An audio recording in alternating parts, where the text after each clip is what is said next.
Bonsoir à toutes et tous. Je vais vous demander tout doucement de vous installer, d'éteindre vos GSM, ou en tout cas de les mettre sur silencieux. Un tout grand merci à toutes et tous pour votre présence à cette exposition qui s'intitule Paris, octobre 1961. Ici, on noie les Algériens et à la discussion qui suit ici cette exposition. Alors, il s'agit d'une exposition du collectif Krasny. Elle s'inscrit dans la série Never Forget, dont le but est de mettre en lumière des événements majeurs de l'histoire des peuples qui sont occultés, minimisés par l'histoire officielle. Donc, il y a déjà eu une exposition sur les Black Panthers, par exemple. Aujourd'hui, celle sur le 17 octobre, le massacre du 17 octobre 61. Alors, le photographe de cette exposition, c'est Karim Brixi Nigassa, et les deux dessinateurs, donc Manu Scordia, qui est ici présent, et Thibaut Dramet. Alors, le vernissage de ce soir est aussi l'occasion, évidemment, de pouvoir engager ou poursuivre la réflexion autour de ce massacre occulté qui a été occulté pendant plusieurs dizaines d'années et qui continue encore à faire l'objet d'une occultation politique et historique. Et pour cela, donc, on a le plaisir de recevoir Saïd Bouamama, qui est sociologue, militant au Front uni des immigrations et des quartiers populaires. Et évidemment Manu Scordia, donc, qui est l'un des deux dessinateurs. Alors avant d'engager la discussion, on va d'abord passer un petit audio qui est en fait une lettre lue par Safia Kessas ce matin sur les ondes de la RTBF Les Grenades, qui s'adresse à l'une des victimes de ce terrible massacre. Donc je vous propose d'écouter ça. Ça dure un petit peu moins de 4 minutes et puis on commencera la discussion en tant que telle. Dans quel monde on vit ? Sur la première. Chère Fatima Bédard, vous auriez fêté vos 75 ans cette année. Peut-être auriez-vous été entouré par vos enfants ou vos petits-enfants. Peut-être auriez-vous dégusté des zlabia, ces petits gâteaux dorés, sucrés au goût de miel et de cardamone. Vous auriez sans doute entendu le son réconfortant du thé qui s'écoule dans de petits verres déployant ses arômes de menthe ou de clous de girofle.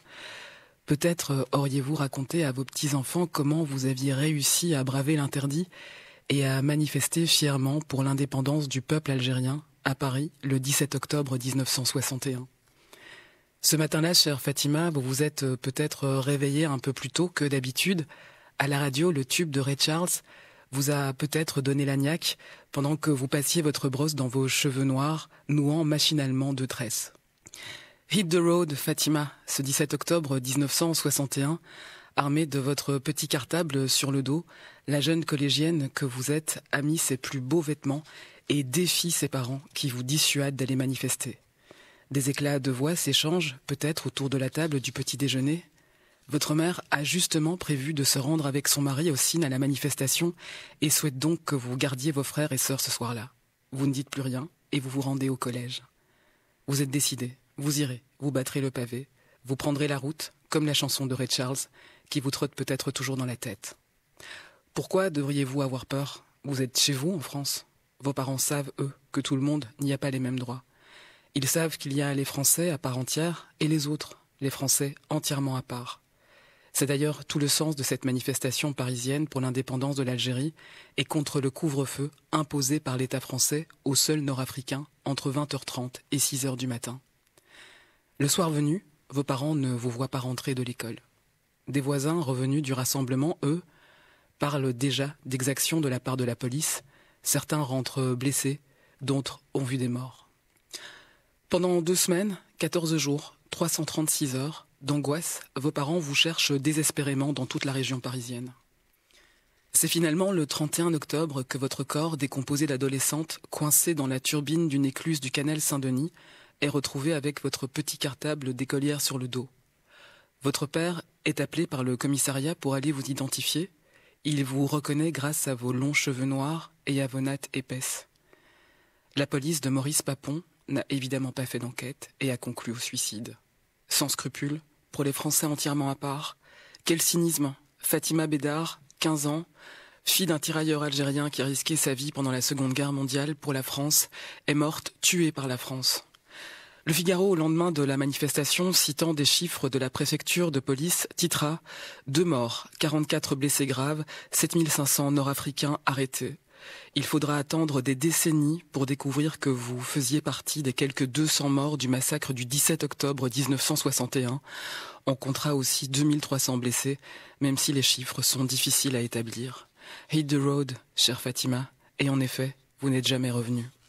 Aujourd'hui, 60 ans plus tard, votre famille boit sans doute le thé à la menthe et déguste des zlabia dorés en pensant à vous.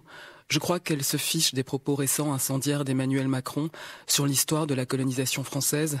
Je crois que vos proches attendent aujourd'hui que le 17 octobre soit enfin reconnu comme crime d'État pour qu'on ne vous oublie jamais, chère Fatima. Bien chaleureusement, Safia Kessas. La première. Le samedi de 10h à 11h.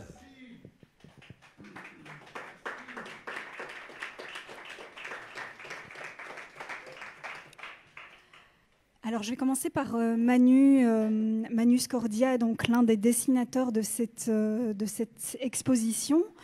Est-ce que, en guise d'introduction, tu pourrais un peu revenir sur les raisons qui t'ont motivé à t'intéresser à ce massacre, à partir d'ici de la Belgique, et de nous raconter un petit peu la genèse de ce projet d'exposition, comment est-ce que c'est né et qu'est-ce qui l'a motivé?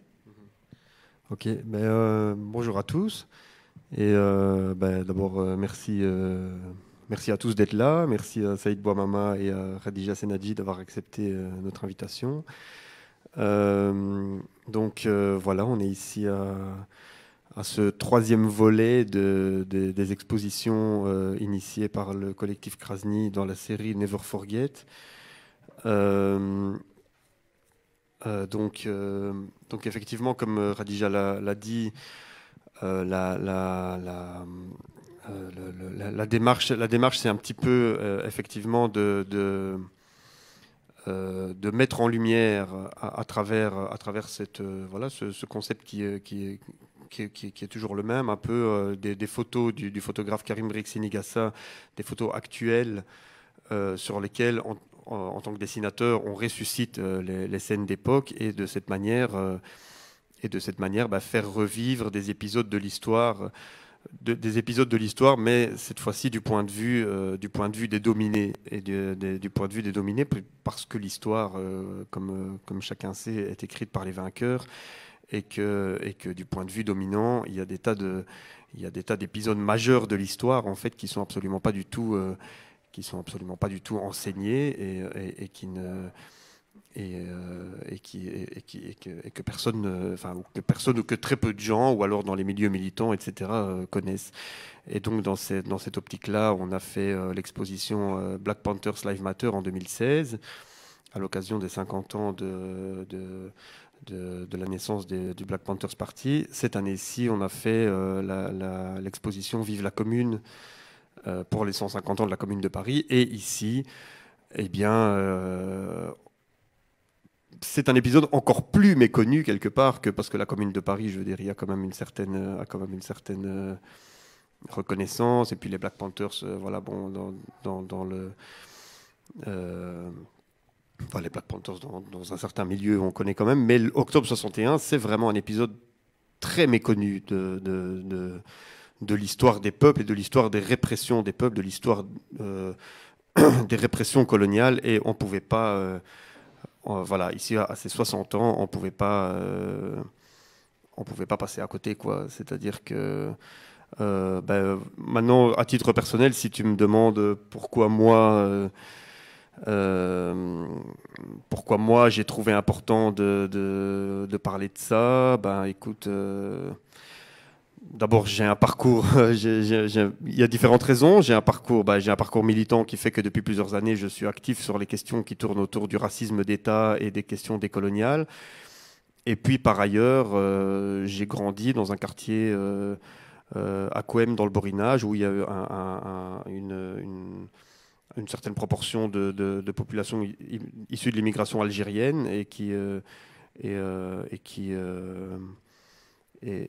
ça fait partie de leur histoire, ça fait partie de l'histoire des gens que je côtoie, en fait, que j'ai côtoyé depuis que je suis petit, quoi. Moi, à titre personnel, donc je m'inscris en fait depuis le début dans cette démarche du collectif Krasny, puisque moi-même, à titre personnel, ma démarche en tant qu'artiste, en tant que dessinateur, ça a toujours été aussi d'utiliser le dessin comme un outil politique, en fait, comme une manière de sensibiliser à ma façon, de sensibiliser, voire même de mobiliser sur des questions qui me semblent vraiment importantes et pas suffisamment abordées. Voilà, pas suffisamment abordées. Merci. Merci. Ah, mais je ne me justifie pas, j'explique ma démarche. Mais de fait, je suis une personne très sensible, merci.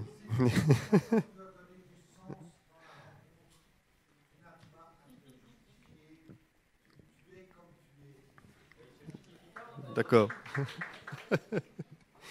Ok, merci pour cette intervention qui me touche beaucoup.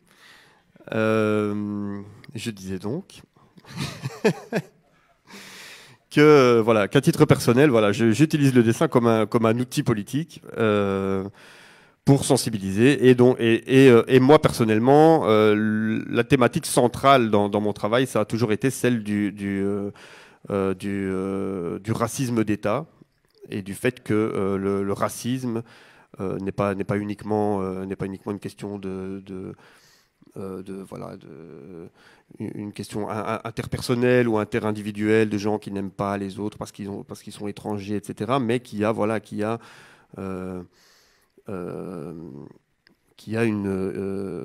que le racisme a une dimension systémique, a une dimension structurelle, que la société dans laquelle on vit est structurellement raciste. C'est lié à l'histoire, c'est lié à l'histoire coloniale. On vit dans une société, la société occidentale s'est créée en fait sur une histoire raciste, sur le colonialisme, sur la traite négrière. C'est la société occidentale qui a inventé les races, qui a créé l'idée que la race blanche est supérieure aux autres, etc. Et sur cette base-là, on a assuré la domination occidentale, la domination blanche, la domination impérialiste occidentale qui perdure encore aujourd'hui. L'Occident a toujours la position économique et politique de l'Occident aujourd'hui sur le monde est toujours liée à cette histoire raciste. Et c'est évidemment pas pour rien qu'aujourd'hui encore, en Belgique, en France, les Arabes, les Noirs, les populations issues de l'immigration postcoloniale ne sont toujours pas des citoyens à part entière, sont toujours discriminés au logement, à l'emploi, dans leurs relations avec la police, avec la justice, etc., etc. Tout ça est forcément lié à cette histoire qui perdure, au fait que l'Occident a toujours une position dominante et continue de piller, continue de s'ingérer, continue d'asseoir une domination économique et politique sur le reste du monde. Ça, c'est le point de vue qui est le mien et c'est celui que je vais toujours défendre dans mon travail, que ce soit avec Krasny dans l'expo Black Panthers ou dans cette expo-ci ou dans d'autres projets qui ont été les miens, comme la bande dessinée sur Ali Arras. Enfin, je vais peut-être pas non plus je vais peut-être pas non plus complètement m'éparpiller, mais voilà, pour en dire deux mots, Ali Arras, c'est un belgo-marocain qui a été incarcéré pendant 12 ans au Maroc, alors qu'il était innocent. Il était accusé de terrorisme, mais il était innocent. Il a été incarcéré pendant 12 ans sur base d'aveux obtenus sous la torture, dans l'indifférence totale de la Belgique, sous couvert de sa double nationalité, sous couvert qu'il avait la nationalité marocaine. Donc on a vraiment là le racisme d'État dans toute sa splendeur. Il a la nationalité marocaine, donc ça nous préoccupe pas, on s'en occupe pas, c'est pas notre problème. Par ailleurs, j'ai aussi collaboré au film d'animation Caoutchouc Rouge, Rouge Coltan, qui retrace toute l'histoire coloniale de la Belgique au Congo jusqu'à nos jours. Et sur base de ce film, dans la région de Mons, on organise maintenant une visite décoloniale de la ville de Mons sur le passé colonial, mais justement toujours avec cette idée, parce qu'effectivement, et ici aussi, cette exposition, le but n'est pas uniquement de se remémorer et le passé et d'être dans la commémoration, dans la mémoire, ou dans des, ou dans des ou dans des controverses sur oui, faut-il s'excuser pour les crimes du passé, etc. Enfin, pour moi, il n'y a pas. Pour moi, ces questions-là n'ont pas lieu d'être dans la mesure où on ne s'excuse pas pour un crime qu'on est encore en train de commettre, ou dans la mesure où on s'excuse pour quelque chose, ben, encore faut-il cesser de le commettre. Et pour moi, ce passé colonial, il n'est pas juste passé, c'est toujours présent, c'est toujours voilà, il y a un présent colonial. Et si on parle du passé, c'est surtout pour comprendre et pour faire la lumière sur, pour mieux comprendre les mécanismes qui régissent encore la société. La société actuelle. Mais donc maintenant, pour en venir à notre sujet de ce soir, donc le 17 octobre 1961, je vais peut-être juste dans les grandes lignes aborder cet épisode, puis après je vais très vite laisser la parole à Saïd qui va aller beaucoup plus en profondeur. Mais donc on est début des années 60, la guerre d'Algérie bat son plein, le peuple algérien est en pleine guerre de résistance contre le pouvoir colonial français pour acquérir son indépendance. C'est une guerre qui est extrêmement violente, extrêmement meurtrière, meurtrière, quoi, très brutale et c'est une boucherie sans nom en fait. La France commet en Algérie des atrocités innommables. Et le peuple algérien mène la résistance, le FLN, Front de Libération Nationale, mène la résistance, y compris sur le sol français. Donc en France, il y a toute une population d'origine algérienne qui vit en France, qui est cantonnée dans des bidonvilles, qui est discriminée, qui vit déjà la brutalité policière, la violence policière au quotidien, etc. Et en octobre 1961, le commissaire Maurice Papon décide d'instaurer un couvre-feu pour les Algériens, spécifiquement pour les Algériens. Et le FLN décide de ne pas accepter ce couvre-feu et appelle les Algériens de France à s'opposer à ce couvre-feu. D'accord, Oui, je on vous en parlera. demanderai, monsieur, s'il vous plaît, pas d'intervention intempestive. Il y aura une séance de questions-réponses à la fin des exposés. Et donc, vous aurez la possibilité de poser des questions à ce moment-là. Mais je vous invite vraiment à laisser les intervenants poursuivre et ne pas les interrompre pendant le développement de leur intervention. Merci, Khadija. Je disais donc... Maurice Papon décide donc impose un couvre-feu aux Algériens de France.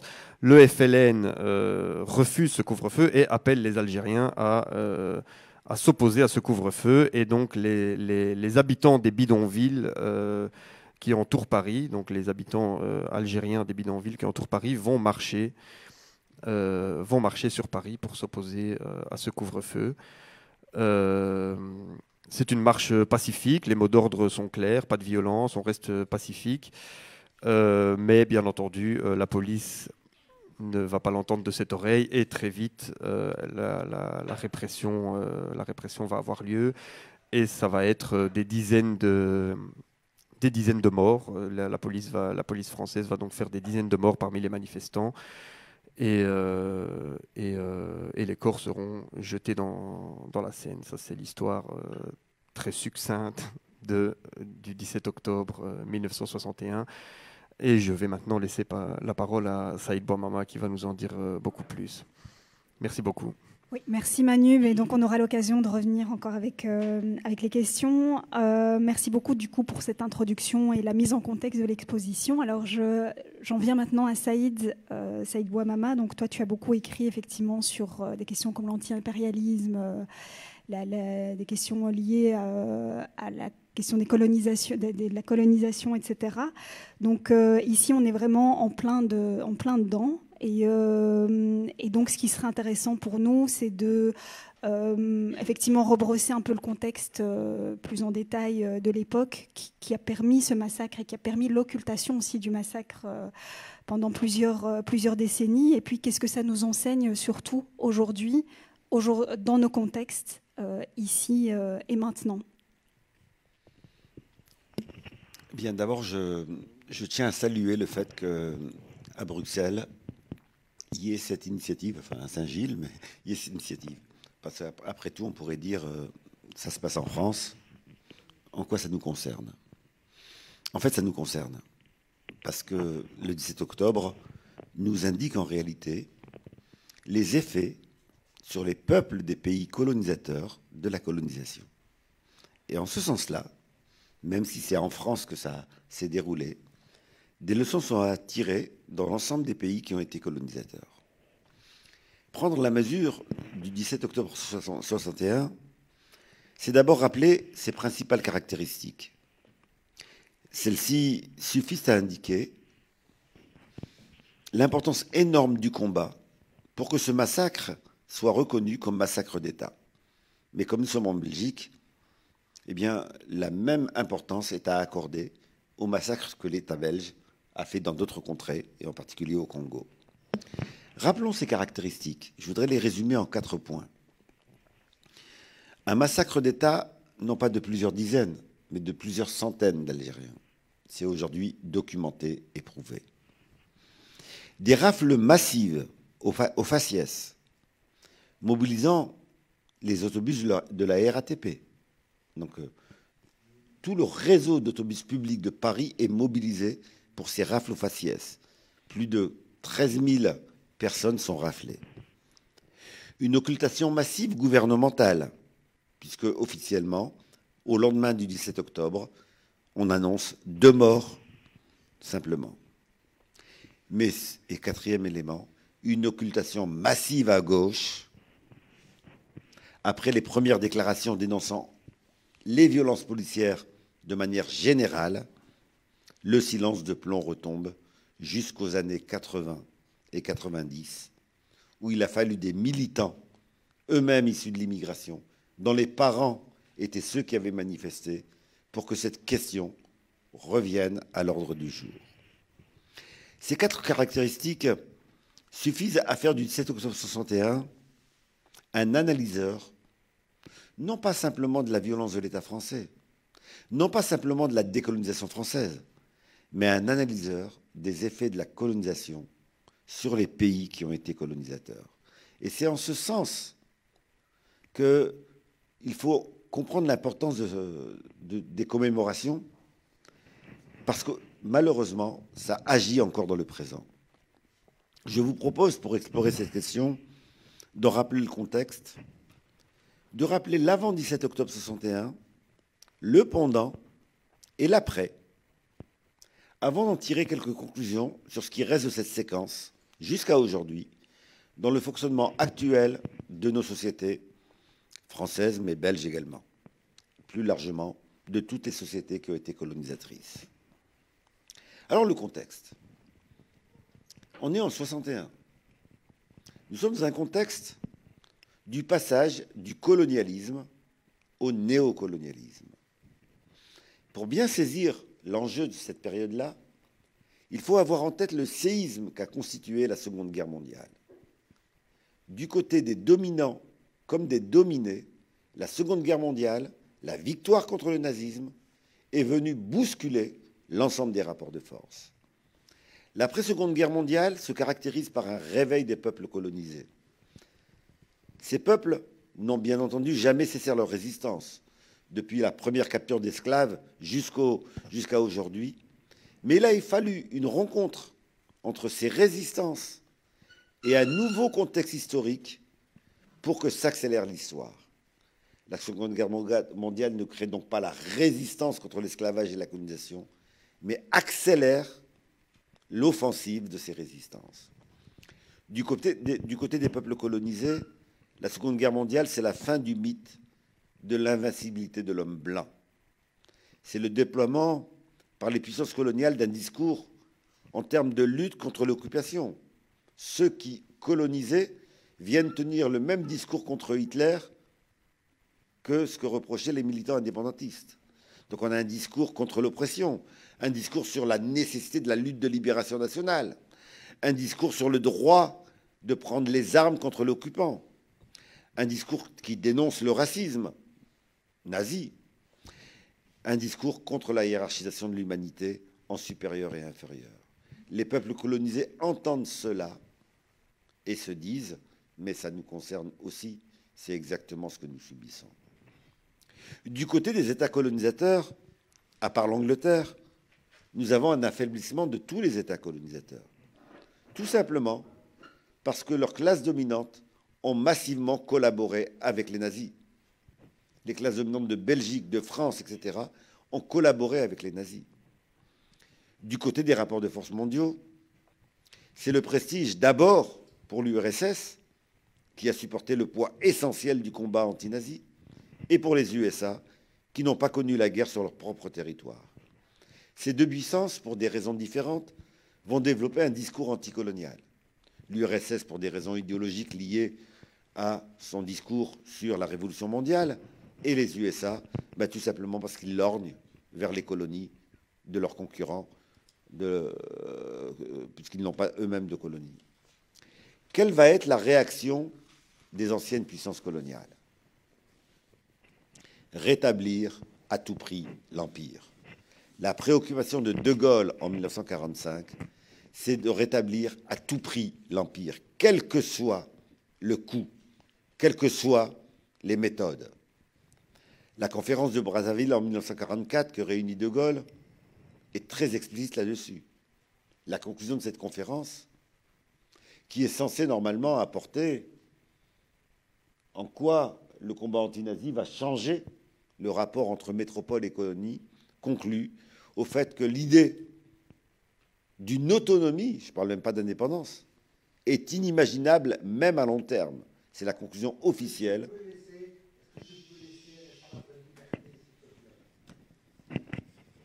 Je n'ai pas compris.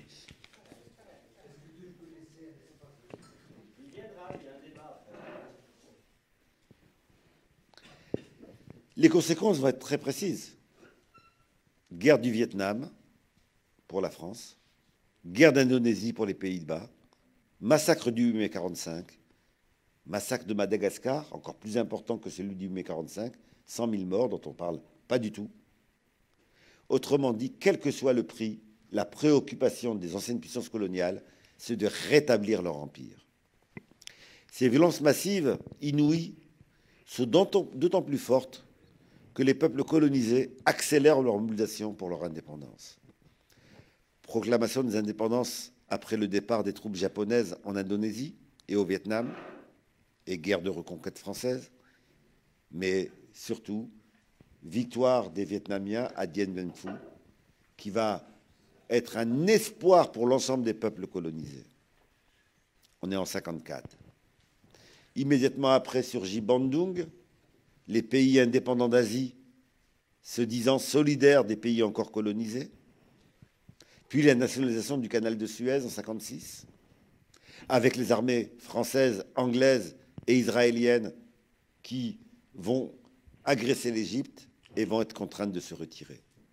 Nous sommes dans cette période-là.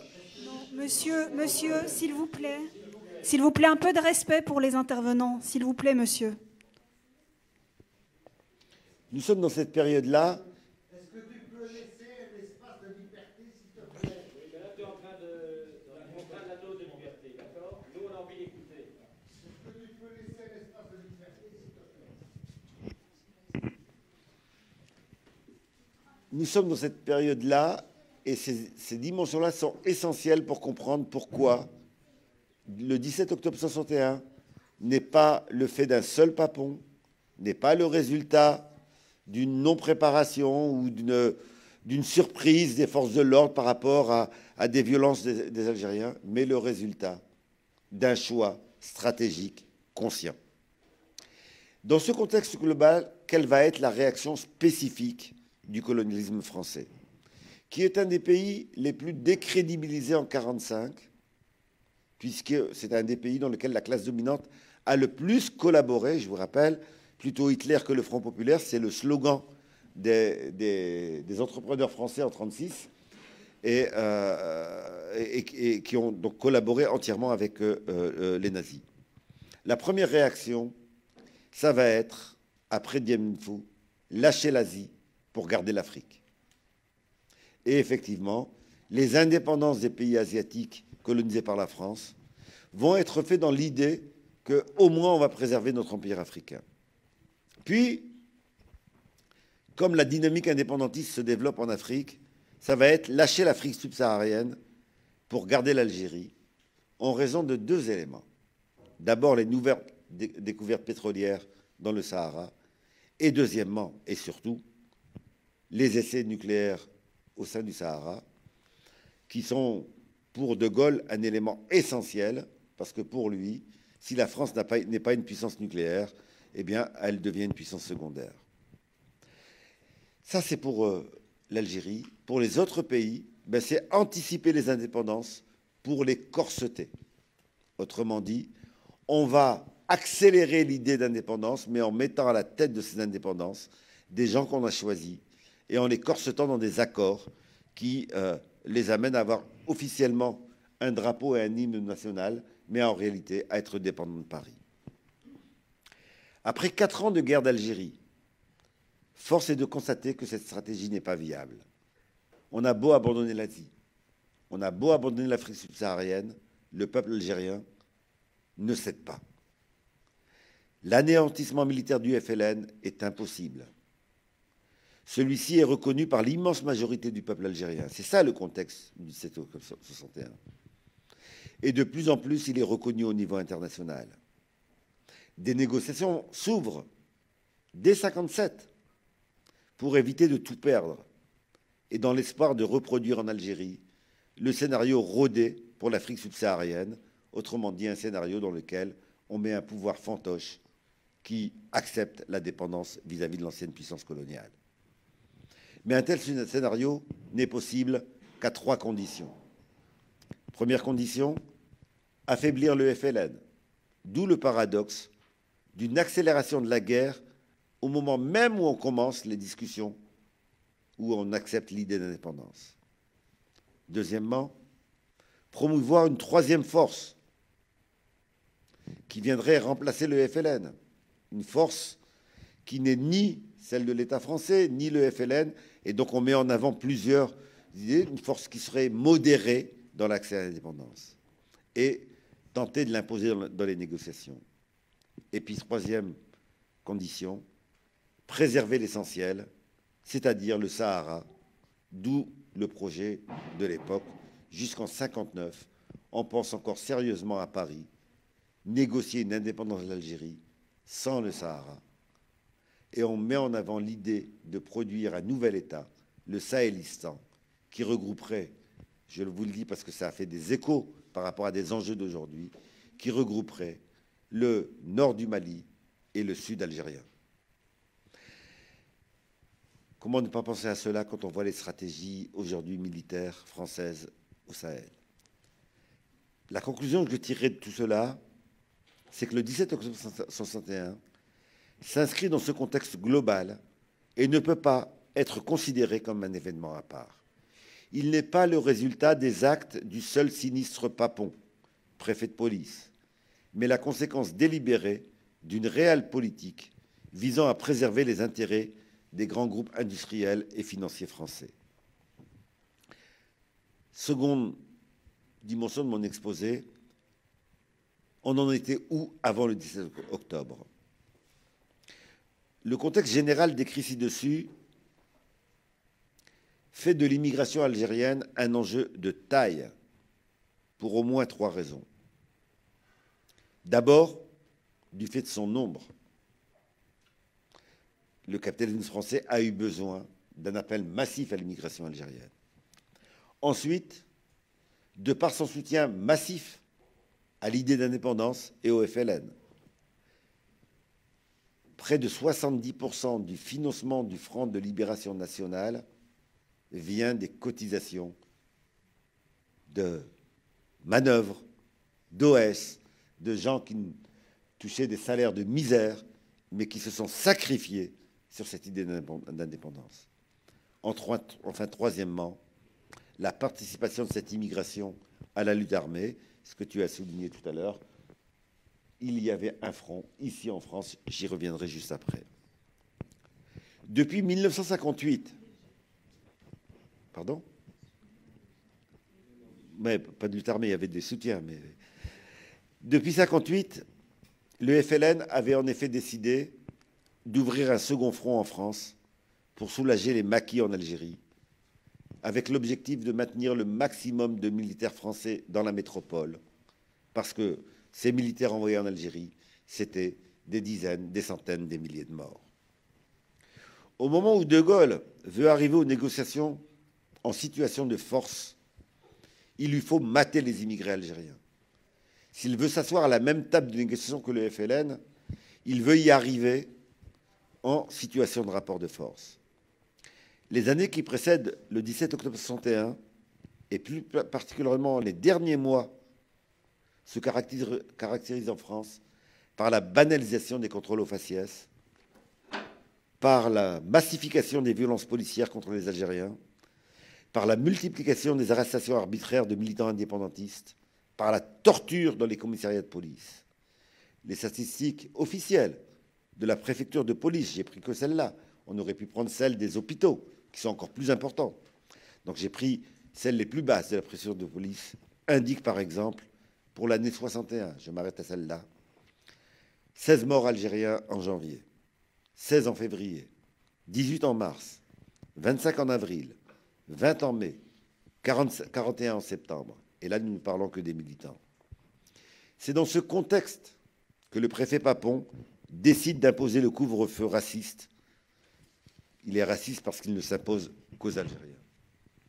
Manu l'a souligné, la riposte du FLN et l'appel à manifester le 17 octobre 61 pacifiquement et les mobilisations dans les bidonvilles précisées, en habit du dimanche et en famille. L'enjeu pour le FLN est très simple. Dans le rapport de force des négociations, il est de démontrer le soutien de l'immigration à l'indépendance, d'une part, et de démontrer que le FLN est reconnu comme représentant de cette indépendance par l'immigration, d'autre part. La manifestation du 7 octobre 61 doit prendre pour le FLN la même signification que les journées de décembre 60 en Algérie, après la bataille d'Alger. Qu'est-ce que c'est que les manifestations de décembre 60 ? Jusqu'à décembre 60, l'État français a continué à dire à l'ONU, quand l'ONU interpellait le gouvernement français sur la décolonisation de l'Algérie, il disait « c'est un problème intérieur, le peuple algérien ne veut pas l'indépendance ». En Algérie, l'armée française avait mis le paquet, c'était la bataille d'Alger, on avait détruit l'essentiel des réseaux FLN. Militairement, l'armée française avait quasiment gagné. Et la classe dominante en France était persuadée, le gouvernement était persuadé que ça y est, on avait cassé les reins de la revendication indépendantiste. Et que s'est-il passé à ce moment-là ? Eh bien, quelque chose d'inattendu, d'inédit. En décembre 1960, l'ensemble du peuple algérien descend dans la rue, brave la répression. Ce sont des centaines de milliers, des millions d'Algériens qui descendent dans la rue. Le FLN lui-même est surpris. En gros, le peuple qui n'est pas organisé forcément prend le relais du FLN qui est militairement affaibli. Et là, au niveau international, la France est complètement isolée. Et elle est contrainte de reconnaître la légitimité, elle continue à mégoter sur comment y arriver, la légitimité de l'indépendance. Autrement dit, j'en tirerai la conclusion, le 17 octobre 61 n'éclate pas dans un ciel serein comme un événement imprévisible. Il s'inscrit dans une séquence de violences policières à des fins de préparation des négociations dans un rapport de force favorable à la France. C'est ça qui est visé.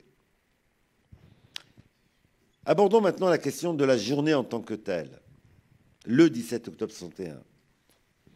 Le 17 octobre, c'est d'abord des policiers tirant sur une foule désarmée. Le fait qu'aucun policier n'ait été blessé, je ne parle même pas de tuer, aucun policier n'a été blessé, prouve que la décision de tirer sur la foule a été délibérée et non motivée par un danger. On ne connaît aucun exemple, par ailleurs, dans lequel il n'y a aucun blessé avec autant de décès. L'image de policiers tirant sur des manifestants ne suffit pourtant pas à résumer le massacre qui se déroule dans les rues de Paris. Les manifestants sont pourchassés, poursuivis, traqués pour être tués. Il y avait donc des directives pour tuer. La fréquence de la pratique consistant à jeter dans la Seine des manifestants criant qu'ils ne savent pas nager témoigne de la volonté de fignoler le travail. De nombreux riverains aident les policiers en indiquant où sont cachés les manifestants. Les rafles massives indiquent que tout était prêt. Les bus de la RATP étaient réquisitionnés. Les camps de regroupement étaient préparés pour des milliers de personnes. Le déroulement du massacre, ça sera ma conclusion, souligne que son caractère préparé et prémédité. Une telle préparation n'est pas pensable sans l'accord du plus haut sommet de l'État. C'est pour cela que, imputer au seul Papon le massacre est un mensonge scandaleux. C'est tout l'enjeu d'aujourd'hui, où la mobilisation militante a obligé à parler de 761 et où la réaction à cela, c'est d'imputer au seul Papon pour qu'on n'aille pas regarder l'ensemble des responsables. Mais le pendant n'est pas suffisant. Il y a un après 1761 qui est porteur de leçons énormes pour l'ensemble des anciens pays colonisateurs. La radio et la télé, bien sûr, restent silencieux sur le massacre. Nous sommes encore dans une radio d'État à l'époque. La presse du lendemain est censurée et ne diffuse par conséquent que la version officielle. Après la levée de la censure, plusieurs journaux vont documenter les violences policières, mais sans jamais en souligner l'ampleur, d'une part, et leur caractère prémédité et planifié, d'autre part. Aucune manifestation de protestation n'est appelée par les grands partis de gauche et les syndicats. Seul le PSU et la CGT de Gennevilliers appellent à réagir, et cela ne réunira que quelques dizaines de personnes. Et puis, dernier fait enfin, quelques mois après, le 17 octobre 1961, en février 62, a lieu un autre épisode de violence policière contre les manifestants appelés par la CGT et le PCF contre les violences de l'OAS, où il y aura 8 morts par les forces de police. Et chaque année, on commémorera pendant des décennies les 8 morts de février 62, en oubliant les plus de 300 morts d'octobre 61. Il y a donc dans la mémoire une substitution de la violence de 61 et il ne reste que celle de 62. Autrement dit, au scandale du massacre s'ajoute le scandale sur le silence sur le massacre. Il faudra attendre la décennie 80 et la mobilisation des enfants de ces immigrés qui ont manifesté en 61 pour que le silence soit brisé. La peur de choquer une opinion publique largement raciste pousse au silence les démocrates, les syndicats et une grande partie de la gauche. Alors, quelles leçons tirer de tout cela pour le présent? Fanon nous apprenait, Frantz Fanon, un grand auteur qu'il faut relire absolument aujourd'hui, nous apprenait que la colonisation n'avait pas fait que des dégâts sur les peuples des pays colonisés, qu'elle faisait des dégâts sur les peuples des pays colonisateurs.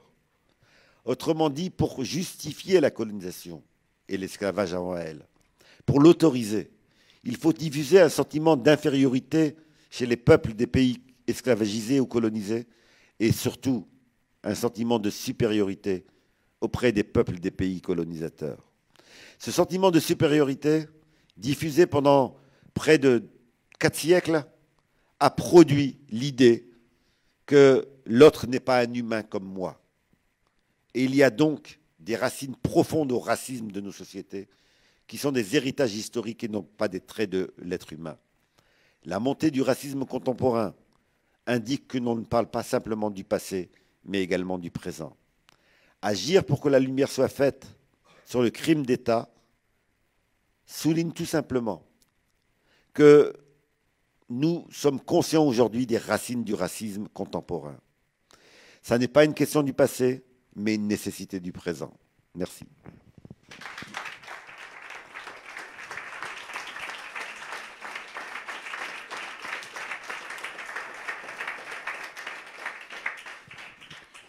Un tout grand merci, Saïd.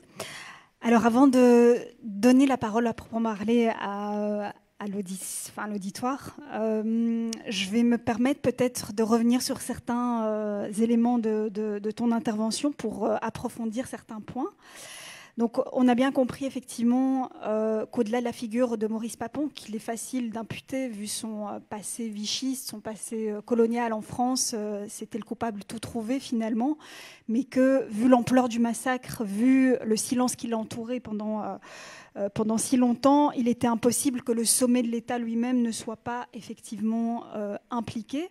Mais ce que tu as montré aussi, c'est que, ou ce que tu as évoqué, c'est que la classe politique d'opposition elle-même, en fait, a, par son silence, permis de couvrir ce massacre. On pense notamment à la gauche de la SFIO, les socialistes de l'époque, ce qui représente d'une certaine façon en fait une trahison en fait de la gauche par rapport aux colonisés. Et moi j'aimerais bien donc du coup qu'on revienne brièvement là-dessus, puisque c'est aussi une question d'actualité finalement, le rapport de la gauche aux descendants des populations des immigrations postcoloniales et des trahisons de cette gauche finalement qui permet de faire perdurer ce rapport colonial aujourd'hui. Alors, c'est une question de fond. J'ai 3 heures pour. Mais c'est véritablement une question de fond. Et il faut qu'on s'entende sur ce qu'on met dans les termes gauche en réalité. Oui, nous avons toute une série d'organisations ou de partis qui se proclament de gauche et qui ont été, dès le début de la conquête, sur une optique qui est une optique de conciliation avec la colonisation. Autrement dit, il y a eu très peu de résistance anticoloniale au moment de la conquête, donc au moment où l'Afrique est envahie. Le discours de l'époque est celui d'opposer un colonialisme violent à un colonialisme civilisateur. Et une grande partie de la gauche dit « nous critiquons le colonialisme pour ses méthodes ». Si nous étions, nous, au pouvoir, nous aurions colonisé, donc, mais autrement. C'est tout simplement oublier ce qu'est le colonialisme. Le colonialisme, par définition, ne se comprend pas sans sa base économique. Le colonialisme, c'est le besoin de ressources, de matières premières et de main-d'œuvre que l'on peut exploiter à merci. Autrement dit, ce discours sur le colonialisme civilisateur masque la réalité d'un colonialisme spoliateur, un point c'est tout. D'ailleurs, c'est quelqu'un qui n'est pas classé entièrement à droite, Jules Ferry, qui le théorise en disant pour que les peuples supérieurs, déclaration de tête, hein, je n'ai pas la phrase exacte, mais vous pouvez la retrouver, en particulier dans mes ouvrages, je la recite souvent, les peuples supérieurs ont un devoir de civilisation vis-à-vis des peuples inférieurs. Au moment des indépendances, les choses sont un peu différentes. Les choses sont un peu différentes parce qu'il y a eu depuis des mouvements d'idées. Il y a eu la révolution bolchevique qui a affirmé le droit des peuples à l'indépendance et à l'autodétermination.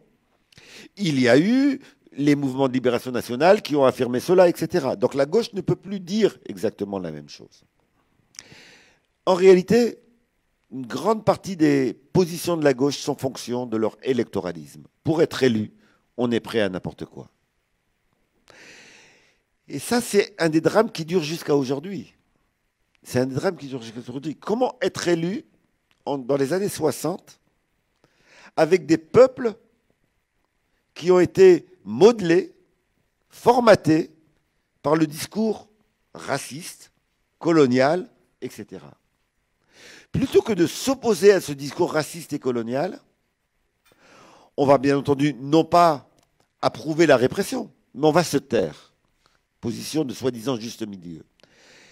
Le problème, c'est que cela reproduit l'héritage colonial jusqu'à aujourd'hui. Tant que nous n'aurons pas une gauche capable dans nos pays de dire « nous devons décoloniser les esprits », Ce qui nous a été appris pendant 2 siècles, c'est du mensonge lié à l'idéologie dominante. Nous avons fait des massacres. Tant que cela ne sera pas clair, et c'est toujours pas clair aujourd'hui, c'est toujours pas clair. Écoutez ce qui se dit sur 17 octobre 61 aujourd'hui. On a des condamnations des violences, mais la mesure de cela, c'est un massacre d'État conscient, délibéré, choisi. On n'en est pas là à l'heure d'aujourd'hui. Et donc, cette gauche à l'époque, par peur de remplir sa mission historique, à mon sens, qui est justement de ne pas avoir peur de perdre immédiatement telle ou telle élection pour gagner à long terme une cohérence qui lui permettra justement de grandir, eh bien cette gauche, elle a été amenée à se taire au moment de 7 octobre 61. Bien sûr qu'elle n'était pas naïve. En France, elle savait ce qui s'était passé. D'ailleurs, dès qu'elle a pu, en février 62, quand des militants français se sont fait tuer, elle a réenclenché un discours anticolonial. Mais elle n'a pas osé affronter l'opinion publique. Or, c'est en affrontant l'opinion publique aussi qu'on l'éduque et qu'on l'aide à grandir. Il n'y a rien de pire que d'être démagogue vis-à-vis de l'opinion publique, parce que c'est de l'amener à reproduire justement ce que la classe dominante lui a mis dans la tête. Or, cette classe dominante, elle nous a appris dans nos manuels scolaires, dans nos chansons, dans nos blagues, dans nos spectacles, dans les eaux coloniaux. Et vous croyez que ça va disparaître en l'espace de quelques années? Tout l'imaginaire collectif européen, je dis européen parce que là, ce n'est pas que la France, hein, vis-à-vis de la Belgique, on a la même chose. Lisez Tatin au Congo, et ça n'est que l'exemple le plus visible. Tout l'imaginaire collectif est marqué par cette idée d'une hiérarchisation de l'humanité et par cette idée d'une supériorité. Et donc, si ça, ce n'est pas combattu, s'il n'y a pas décolonisation ici, pas là-bas, là-bas, elle est acquise, les peuples se sont révoltés, décolonisation ici des imaginaires, eh bien, le racisme se reproduira. Et la gauche n'a pas osé affronter ça. En tout cas, elle était dans cette optique qui est de dire « je vais critiquer, mais sans aller jusqu'au bout ». Donc, on a eu effectivement une condamnation de la violence, mais sans dire que c'était 300 morts, sans dire que les formes que ça avait prises, sans dire l'enjeu qu'il y avait derrière, etc. Et le peuple français ne pouvait bien entendu pas mesurer les enjeux puisqu'on ne lui disait pas la réalité.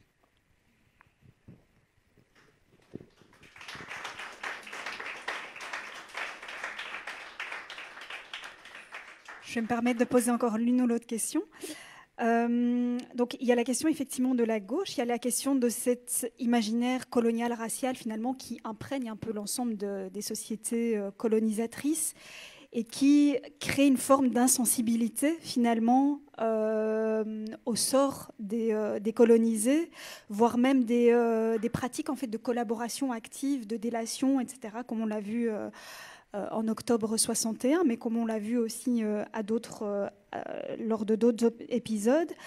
Et ça, c'est quelque chose qui peut expliquer aussi la persistance, finalement, de pratiques, notamment de répression, puisqu'on est aveugle, on est insensible à ce qui ne nous touche pas et ce qui touche finalement ces colonisés ou ces descendants de colonisés. Et c'est ce qui se joue, il me semble aussi aujourd'hui, d'une certaine façon, à l'égard des réfugiés, des sans-papiers qui subissent des répressions extrêmement violentes, des rafles régulièrement dans les rues de nos métropoles, etc. Et donc, voilà, j'aimerais bien aussi te faire réagir et peut-être faire réagir aussi Manu là-dessus, puisque j'imagine que c'est une réalité en France, elle est également en Belgique, même si évidemment on a des mouvements de solidarité, hein, mais ce ne sont pas des mouvements d'ampleur qui permettent à un moment donné de renverser le rapport de force pour une reconnaissance de ces populations réfugiées, sans papier, etc.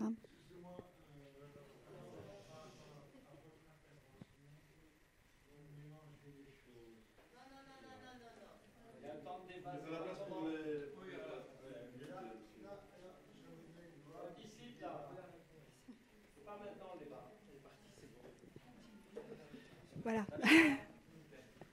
Bien, je voudrais faire un petit pas de côté pour répondre à votre question, qui est la question des origines du racisme. Le racisme, contrairement à ce qui nous est dit encore aujourd'hui de manière dominante dans les médias, n'est pas une malédiction de l'humanité. Ça n'est pas quelque chose qui a toujours existé depuis la nuit des temps jusqu'à aujourd'hui. Affirmer cela, c'est mélanger des choses qui n'ont rien à voir les unes avec les autres. On va par exemple mélanger la xénophobie avec le racisme, même s'ils ont des liens, mais ce n'est pas tout à fait la même chose. On va mélanger l'ethnocentrisme avec le racisme, même s'il y a des liens, ce n'est pas tout à fait la même chose. Ou le communautarisme, etc. En réalité, le racisme, il est datable. La théorisation d'une hiérarchisation de l'humanité entre des races inférieures et des races supérieures se date de quand? De 1492, de l'arrivée de Christophe Colomb dans les Amériques, au moment où on avait besoin de justifier les violences énormes qui vont être commises par rapport aux Indiens. C'est là le moment d'apparition des premières théorisations racistes et qui vont se développer. Si je dis cela, c'est justement pour nous intéresser au fait qu'après la destruction des indigènes des Amériques, le besoin de main-d'œuvre va amener l'esclavage. Et après, le besoin de minerais, de matériaux, etc., va amener la colonisation. Et la théorisation raciste va accompagner tout ce mouvement-là. Mais elle l'accompagne pour qui? Pas pour les coloniser. Elle l'accompagne pour les peuples des pays colonisateurs. Il faut faire accepter à ces pays, à ces peuples des pays colonisateurs, qu'on va aller massacrer en leur nom, qu'on va tuer des femmes, des bébés, des enfants, des innocents en leur nom, et que c'est pour le bien de ces indigènes qu'on y va. Et donc la théorisation raciste va naître comme besoin pour éviter que les peuples d'ici disent « mais qu'est-ce que vous allez faire là-bas ?» Et pour cela, il faut diffuser le racisme comme vision du monde. Et 3 siècles de cela, 4 siècles de cela, eh bien, laissent inévitablement des images, des représentations, des réflexes, des manières de théoriser, de penser une question qui renvoient à cela. Qu'est-ce que nous vivons avec aujourd'hui sur le racisme contemporain? Le retour de ces images. Le retour de ces images. En réalité, l'image de l'indigène dangereux, mais c'est ce qu'on entend sur les terroristes, tous les Maghrébins sont des terroristes. L'image de l'indigène fourbe, c'est ce qu'on entend sur, mais ils ne sont pas tout à fait intégrés, alors qu'ils sont là depuis X générations, mais est-ce qu'ils ont vraiment accepté, est-ce qu'un musulman peut vraiment accepter la laïcité, la République, etc. On voit bien la permanence de ces images-là. Donc le racisme colonial, tant qu'il n'a pas été déconstruit, détruit par un travail d'éducation, par un travail de positionnement, eh bien il perdure. Les représentations sociales sont longues à forger, mais ne disparaissent jamais tout seules. Elles disparaissent par une volonté politique de les déconstruire. Or, au moment des indépendances, on a considéré qu'il n'y avait rien à faire. Y a-t-il eu un programme massif en Belgique sur ce qu'on a fait au Congo? Non. Y a-t-il eu en France un travail massif sur ce qu'on a fait en Algérie? Non. On a considéré que ça allait, soi-disant, disparaître tout seul. Ça n'a pas disparu tout seul. 5-6 ans après, l'extrême droite se réempare des mêmes thèmes, en Belgique comme en France, et reconnaît une nouvelle jeunesse, alors qu'elle était affaiblie depuis 1945, puisqu'elle était trop liée au nazisme. Elle retrouve une nouvelle jeunesse sur quoi? Sur la reproduction de tout l'imaginaire colonial, de toutes les représentations des indigènes, l'arabe voleur, l'arabe violent, le noir fourbe, etc. Autrement dit, il n'y aura pas de progrès dans cette société, il n'y aura pas d'abolition du fascisme et du racisme tant qu'on n'aura pas décolonisé les esprits. Nous sommes encore les enfants de la colonisation. Oui, Manu. Oui, je vais juste abonder dans le sens de ce que tu viens de dire. Par rapport à ta question, Khadija, par rapport tu faisais référence au RAF de sans-papiers. Ben voilà, par exemple, ici en Belgique, il y a une affaire qui date de maintenant 2-3 ans. C'est l'affaire de la petite Maouda. Voilà, on voit bien dans cette donc une petite fille de 2 ans qui s'est pris une balle dans la tête tirée par un policier, sans que ça fasse grand bruit.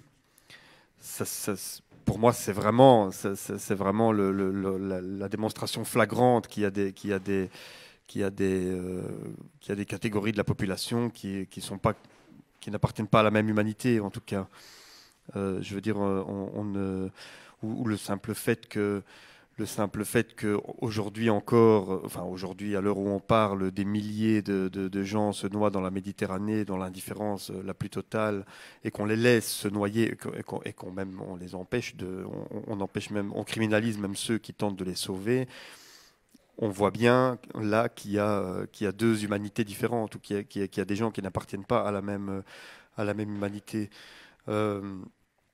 Je dirais, enfin, il a parlé de l'islamophobie, de la façon dont on criminalise les musulmans. Je dirais que, enfin voilà, on peut citer évidemment encore des tas d'exemples. La gestion policière des quartiers populaires, des populations issues de l'immigration postcoloniale, c'est toujours une gestion coloniale de ces populations-là. Il y a toujours comment dire. Il y a toujours l'idée que ces populations-là ne sont pas légitimes, ne fût-ce que de se balader dans la rue, ne fût-ce que d'être là, d'être présent, il y a déjà l'idée que c'est suspect, qu'un jeune se balade en moto, c'est déjà suspect, ça justifie de le poursuivre en voiture et de le percuter, et les policiers responsables de sa mort s'en sentir en toute, enfin, sont complètement. Il y a une impunité totale vis-à-vis des crimes commis à l'égard de ces populations-là. Donc c'est au point où les vies humaines des gens appartenant à ces catégories de la population n'ont pas la même valeur, puisqu'on voit bien que tous les crimes policiers dont sont victimes les Noirs et les Arabes, pour le dire clairement, sont systématiquement impunis. Il y a une impunité systématique. Donc on voit bien qu'il y a toujours cette catégorisation raciale qui se perpétue, et Saïd l'a bien expliqué, qu'il y a toujours une propagande. Enfin, je veux dire, on n'a pas décolonisé les esprits, au contraire, on continue de les coloniser, je dirais. C'est-à-dire qu'il y a toujours des folklores comme ça, dans lesquels on va se déguiser en noir, où on va danser autour d'une marmite pour se moquer des Noirs. C'est des choses qui se passent encore aujourd'hui dans le folklore belge actuel. Et d'ailleurs, j'en profite pour faire référence pour faire un petit clin d'œil à Nordine Saïdi de Bruxelles Panthère, qui est aujourd'hui poursuivi en justice pour avoir simplement envoyé un mail, au bourgmestre d'Ath, je pense, de Lessine, voilà, pour s'indigner de ces pratiques-là, quoi. Il est maintenant poursuivi en justice pour soi-disant menaces terroristes. Donc vous voyez à quel point, jusqu'où ça peut mener. On va avoir un discours officiellement prétendument antiraciste, en promouvant le vivre ensemble et l'interculturalité ou ce genre de choses, mais effectivement, toutes ces choses-là ne sont pas du tout remises en question. Il n'y a pas du tout une réelle éducation là-dessus, et que ce soit sur l'emploi, sur le logement, sur les rapports à la police, à la justice, etc., etc. Tout ça n'est pas du tout remis en question. Et je suis sûr et certain, les gens qui défendent ce carnaval, ce folklore raciste, sont des gens qui vont vous dire: mais non, pas du tout, on n'est pas raciste, mais non, c'est pas du racisme, vous vous trompez, vous faites erreur, etc. Et qui en sont certainement convaincus, d'ailleurs. Il y a vraiment il y a vraiment enfin oui, il y a vraiment un aveuglement là-dessus. Il y a vraiment je sais pas comment on dit, comment? Un refoulement, peut-être, on peut dire ça, oui. C'est-à-dire un discours officiel, un antiracisme de façade, un antiracisme moral qui va dire oui, on est tous égaux, on est tous frères, voilà, on doit tous s'aimer les uns les autres, etc. Mais qui va complètement être aveugle, à toutes ces formes de racisme et à ce racisme d'État et à ce racisme qui fait système. Et à chaque fois qu'on va pointer du doigt ce racisme qui fait système, eh bien, ces antiracistes moraux seront là pour dire mais non, pas du tout, vous vous trompez, c'est pas du racisme. Et justement, par rapport au discours officiel sur les crimes, tu l'as dit, par rapport à octobre 61, on va reconnaître que voilà, qu'il y a eu, que l'État, voilà, qu'il y a eu des manquements, qu'il y a eu des excès, des violences. Alors on va mettre ça sur le compte de Maurice Papon. Mais on ne va jamais reconnaître que c'était quelque chose qui était prémédité et organisé au plus haut niveau de l'État. Et ça me fait penser, par exemple, récemment, sur le génocide du Rwanda, il y a eu à peu près la même chose. On a maintenant un rapport qui dit, oui, voilà, la France a été... il y a eu un aveuglement, la France n'a pas bien géré cette histoire, mais on va...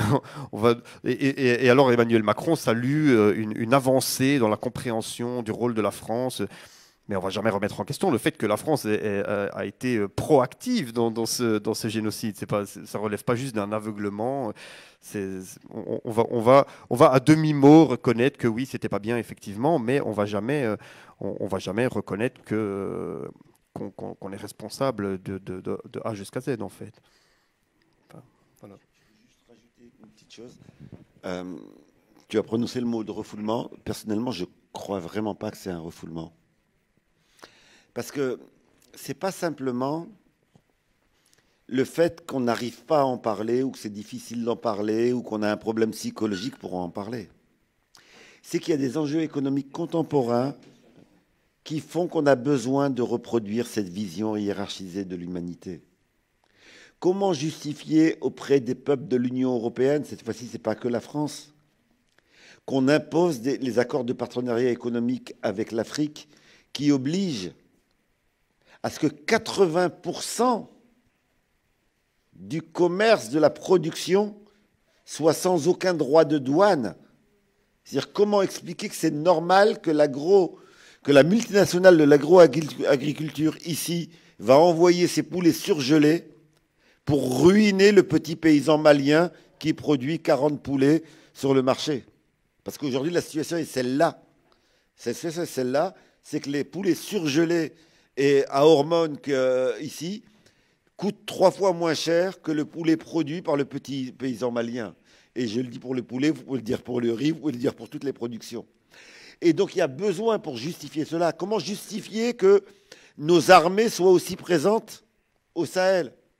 Comment les Européens pourraient-ils accepter qu'on envoie nos armées là-bas si on n'a pas l'idée que quand même, sans nous, ils ne s'en sortiraient pas? Qu'ils ont absolument besoin de nous, on est obligé d'y aller, c'est pour leur bien. Et donc les images qui sont issues de la colonisation ne perdurent pas uniquement par le temps, ils perdurent parce qu'ils ont une efficace aujourd'hui au niveau économique.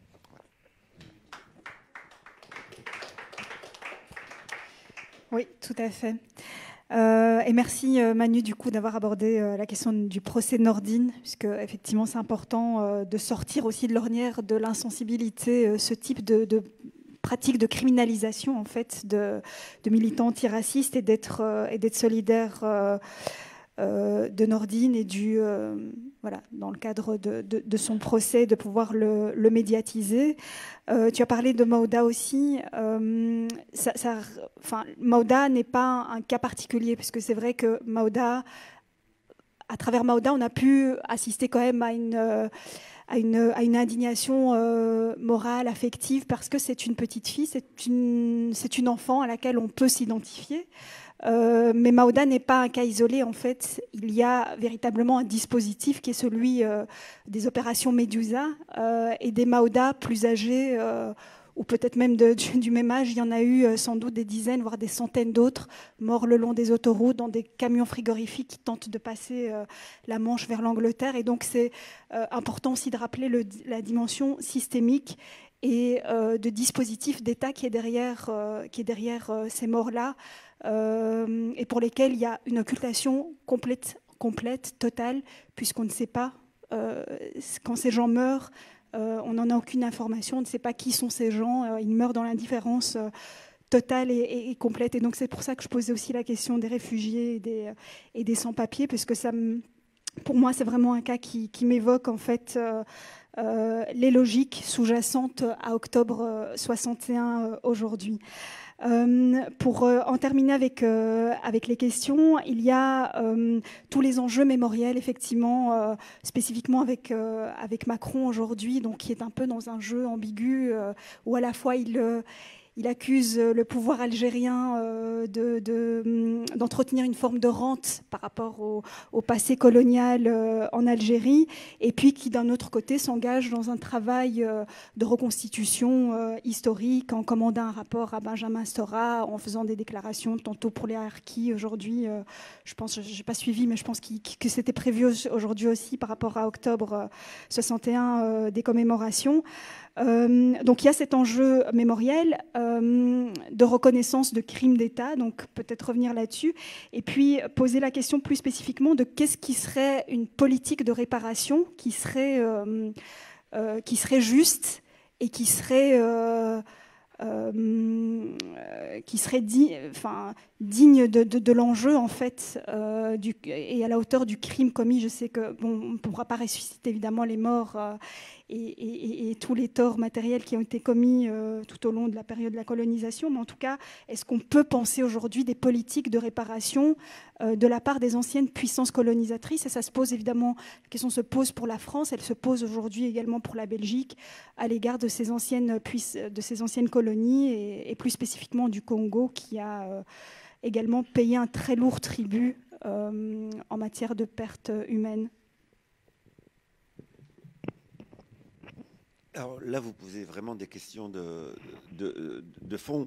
D'abord sur la question de l'instrumentalisation du mémoriel. La stratégie aujourd'hui de Macron est incompréhensible si on ne prend pas en compte le fait qu'en France, je ne sais pas en Belgique par rapport au Congo, mais en tout cas en France, du côté des populations issues de l'immigration, comme du côté d'un certain nombre de militants non issus de l'immigration, les mobilisations de ces 20 dernières années ont rendu le débat incontournable. Autrement dit, continuer à être dans le déni complet est impossible. En tout cas, est quelque chose qui apparaît comme non crédible. La position de Macron aujourd'hui, il est de reconnaître pour ne pas reconnaître. Il est de reconnaître le minimum pour clore le débat et ne pas aller jusqu'au bout de l'exploration. C'est ça la stratégie d'Emmanuel Macron, ce qui l'a amené d'ailleurs à prendre des positions qui ont pu être en apparence jugées courageuses. Bon, dire la colonisation est un crime contre l'humanité, il l'a dit en 2017 quand il était candidat, il ne le dit plus aujourd'hui. Hein. Dire cela à l'époque, c'était une manière de dire je ne suis pas comme les autres politiciens, moi je suis capable de regarder la réalité en face. Si on regarde de près les rapports qu'il a commandés et sur le Rwanda et sur l'Algérie, c'est vraiment dire oui, il y a des choses scandaleuses qu'il faut reconnaître, mais c'est une reconnaissance à minima. C'est une manière de clore le débat pour ne pas aller jusqu'au bout de l'exploration. Or, je crois que sur la question de la colonisation, comme de l'esclavage auparavant, nous aiderons les peuples des pays européens à grandir si on regarde la réalité dans toute sa violence.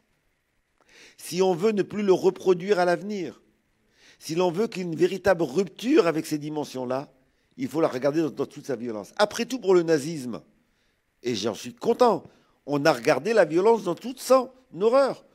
On a montré ce qu'a été le nazisme jusqu'aux concentrations. Y compris à des moments donnés, ça nous donnait la nausée que de voir ce que l'on voyait à la télé, etc. Et pour la colonisation et l'esclavage, on n'a pas eu ça. Et il faut s'interroger sur pourquoi pour le nazisme, on n'a pas été embêté de le montrer, et pourquoi, pour l'esclavage et la colonisation, on ne veut pas aller jusqu'au bout. Aimé Césaire nous aide là-dessus.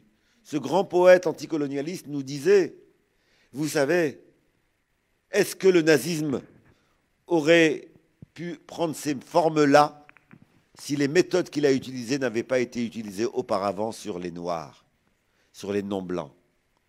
Autrement dit, qu'est-ce que le nazisme si ce n'est l'application des méthodes coloniales de blancs à d'autres blancs, alors que jusqu'à présent, on avait ces méthodes qui étaient appliquées à d'autres et donc on ne les voyait pas.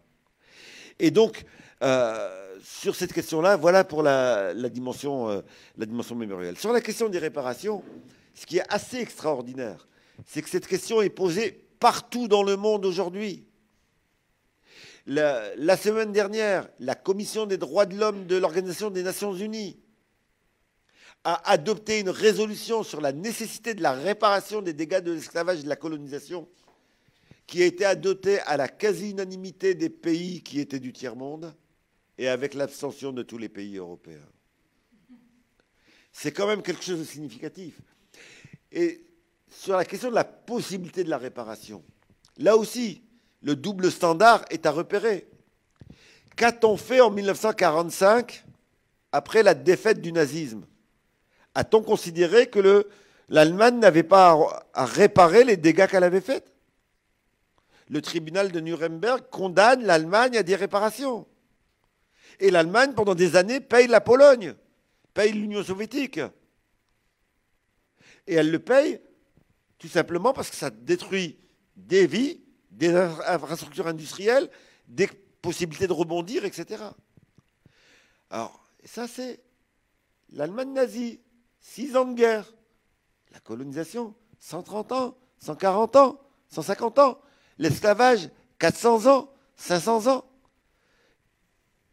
Peut-on estimer que l'on est quitte parce qu'il y a eu proclamation de l'indépendance? Mais le débat ne s'arrête pas là. Il faut aller plus loin.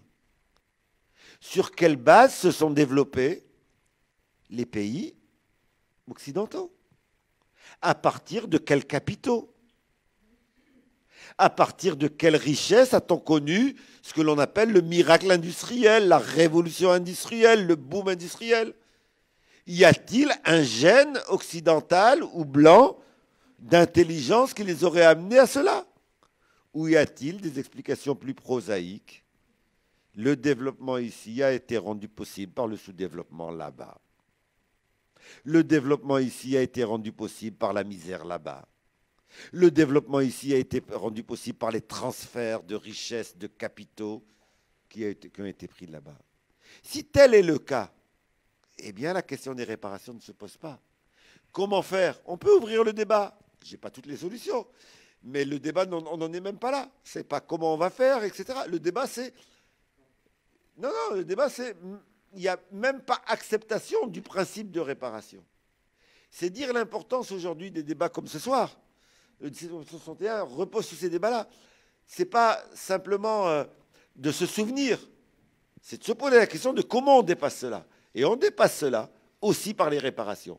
Oui, la justice nécessite que les économies riches qui se sont enrichies sur le dos de millions de personnes qui ont été tuées, esclavagisées, colonisées, etc., eh bien, contribuent par des réparations à une autonomie financière, économique, etc., des pays qui sont aujourd'hui colonisés. On n'en est pas là puisqu'aujourd'hui, on continue à piller. Donc, c'est dire le chemin qui reste à parcourir.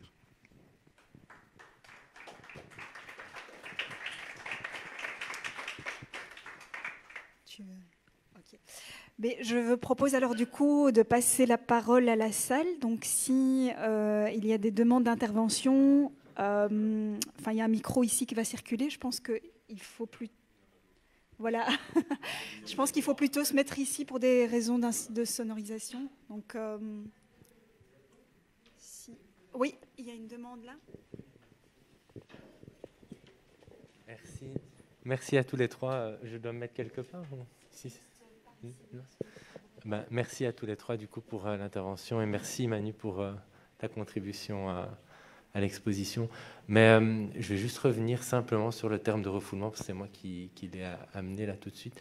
Je ne pense pas qu'on peut faire l'économie d'une lecture un peu analytique parce que c'est aussi ce que Fanon fait en fait lorsqu'il analyse la situation et qu'il parle avec des colonisateurs, quand il parle avec ses patients, il se rend compte que comme vous disiez, 500 ans, 600 ans, a investi, comme vous disiez aussi, dans l'imaginaire collectif des gens, énormément de représentations. Et finalement, l'horreur qui a été faite pendant des siècles et des siècles et des siècles, les personnes descendantes des colonisatrices, personnes blanches, ne peuvent même plus le regarder en face. Et c'est pour ça que j'amenais la question du refoulement. C'est véritablement, comme tu disais, la plupart des gens qu'on rencontre aujourd'hui ne sont pas foncièrement ou pensent vraiment qu'il n'y a rien de mal à danser autour d'une marmite, mais c'est parce qu'ils n'ont même pas accès, en fait, comme vous disiez là tout de suite en terminant, on n'en est même pas encore à la question d'un débat. Il faut en fait déjà qu'ils se rendent compte de tout ce qui s'est passé. Et là, vraiment, il y a un blocage. On se rend compte, quand on parle à ces personnes-là, qu'il y a un blocage, au sens psychique du terme. Ils ne peuvent pas, ils n'ont pas accès à ça. Et d'où l'importance d'initiatives comme ici. Je ne vais pas prendre plus de temps. Je voulais juste justifier ce mot-là.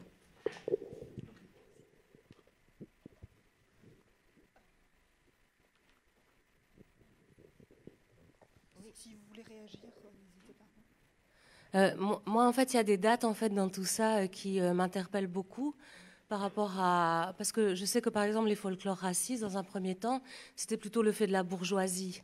Et le fait que dans les années 60, ça devienne à un certain moment un folklore populaire, il y a dans l'articulation classe-race, là, quelque chose qui se joue à un moment de la désindustrialisation, et on connaît en plus son origine par rapport à la traite. Et je n'ai pas le fond, mais en tout cas, j'aimerais bien t'entendre, Saïd, autour de tout ça, si tu fais des liens.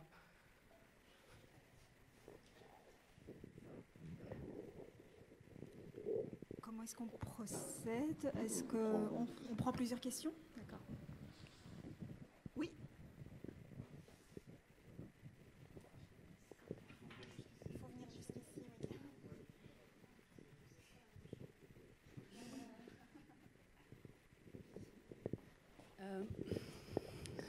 Oui, moi je voulais juste dire, par rapport à la manière dont ce rapport colonial s'est imprégné dans les consciences à la fois des descendants des colons et des colonisés jusqu'à aujourd'hui, je trouve que c'est hyper marquant dans les violences policières et dans la manière dont c'est traité à la fois médiatiquement, mais même par les familles des victimes. Moi, j'ai été hyper touchée une fois ici d'entendre la famille d'un jeune victime et décédé des victimes de violences policières et comment la famille elle-même se justifiait que le fils ne buvait pas, ne se droguait pas, n'était pas... Et la même chose par rapport au traitement de la famille de Maouda. Comment est-ce qu'on a criminalisé les parents comme si c'était eux qui étaient responsables, qu'ils n'avaient aucune humanité par rapport à leur enfant. Donc vraiment la déshumanisation à la fois des familles des victimes de violences policières et comment est-ce qu'aussi...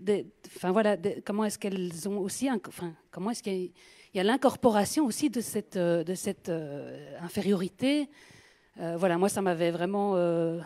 voilà, c'est tout ce que je voulais dire. D'autres demandes d'intervention? Oui. Merci. Je voudrais remercier les deux orateurs, et particulièrement Saïd, et notamment pour une chose qu'il a dite, dans le fait que cette histoire sanguinaire, c'est aussi la nôtre, nous les Blancs, nous les dominants, nous, voilà. Et que donc, être indigné par tout ce qui a été décrit et vouloir se battre contre ça, ce n'est pas une question d'altruisme, c'est aussi évidemment une question de fraternité, etc. Mais c'est aussi parce que, comme il l'a très bien expliqué, c'est un poison aussi pour les peuples des nations dominantes. Et c'est un petit-fils de colonialiste et de rexiste qui vous le dit. Et pas seulement parce que nous serions tous coupables, hein, l'ensemble du peuple belge, comme français, etc., de ce qui a été commis. Non, parce qu'une bonne partie de ces choses ont été commises en notre nom. On connaît le fameux slogan « Not in my name ». Même s'il est vrai qu'une bonne partie des peuples dominants, effectivement, étant complètement manipulés, lobotomisés, etc., soit étaient indifférents, soit étaient même favorables. Bon, ça c'est autre chose, mais ça s'appelle l'aliénation. Et il faut quand même rappeler aussi qu'il y a eu une minorité, mais parfois une minorité importante, les porteurs de valises, etc. Et chez nous, en Belgique, quelqu'un comme Jean Van Lierde, par exemple, journaliste, ami de Lumumba, c'est lui qui l'a averti du discours dégueulasse de Baudouin, parce que lui avait eu droit à voir le discours dans sa farce, parce qu'il était journaliste, que Lumumba n'avait pas eu. Et Lumumba, d'ailleurs, n'était pas, en principe, censé prendre la parole. Donc, quand même rappeler, et aussi, effectivement, le fait qu'un militant communiste a été décapité en Algérie, effectivement, parce que pour sa solidarité, et ainsi de suite. Alors, certes minoritaire, mais ils étaient là. Et si une majorité de la population était indifférente, etc., c'est très largement parce que, voilà, cette arme du racisme divisé pour régner, c'était pas seulement par rapport aux Algériens, aux Congolais, c'était aussi par rapport aux Belges. C'est pas pour rien que les Belges ne pouvaient pas venir en Belgique jusqu'à la décolonisation, parce qu'ils auraient découvert que les contes qu'on leur racontait sur ce pays qui était un pays de cocagne et où effectivement c'était c'était l'entente cordiale.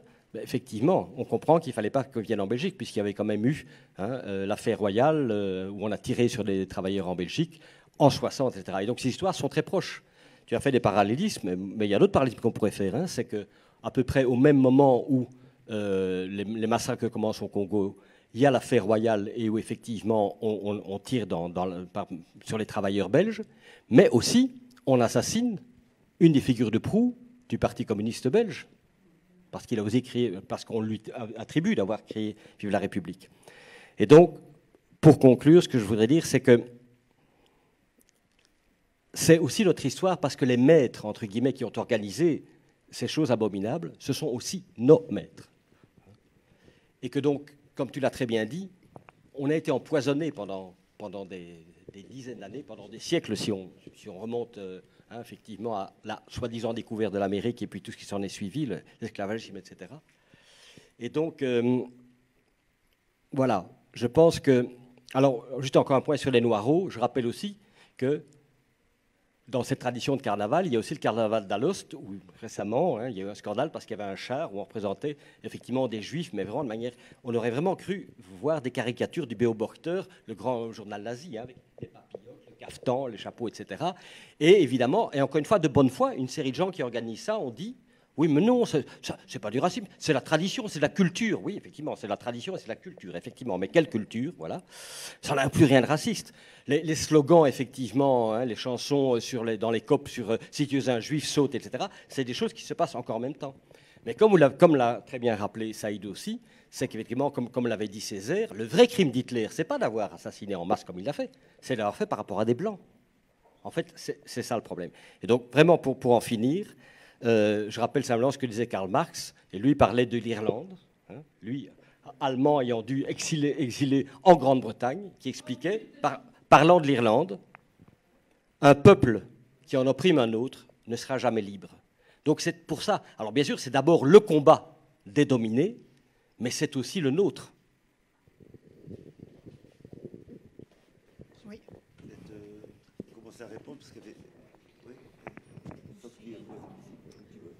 On peut encore prendre une question, oui, avant de... Moi, je voudrais revenir quand même sur la thématique du 17 octobre. Donc, c'est demain. Et j'apprends par des associations lilloises d'enfants, justement, de cette seconde génération dont les parents ont vécu ce massacre. J'apprends que les autorités lilloises, donc la mairie, ne veut pas s'associer avec ces associations qui veulent aussi marcher, manifester et célébrer, si on peut pas dire, commémorer plutôt, parce que célébrer, c'est vraiment pas une célébration. Généralement, on le fait de manière très positive, mais commémorer ce jour. Et je trouve ça vraiment... on revient encore une fois dans ce rapport de paternalisme, de rapport dominant-dominé, parce que les premiers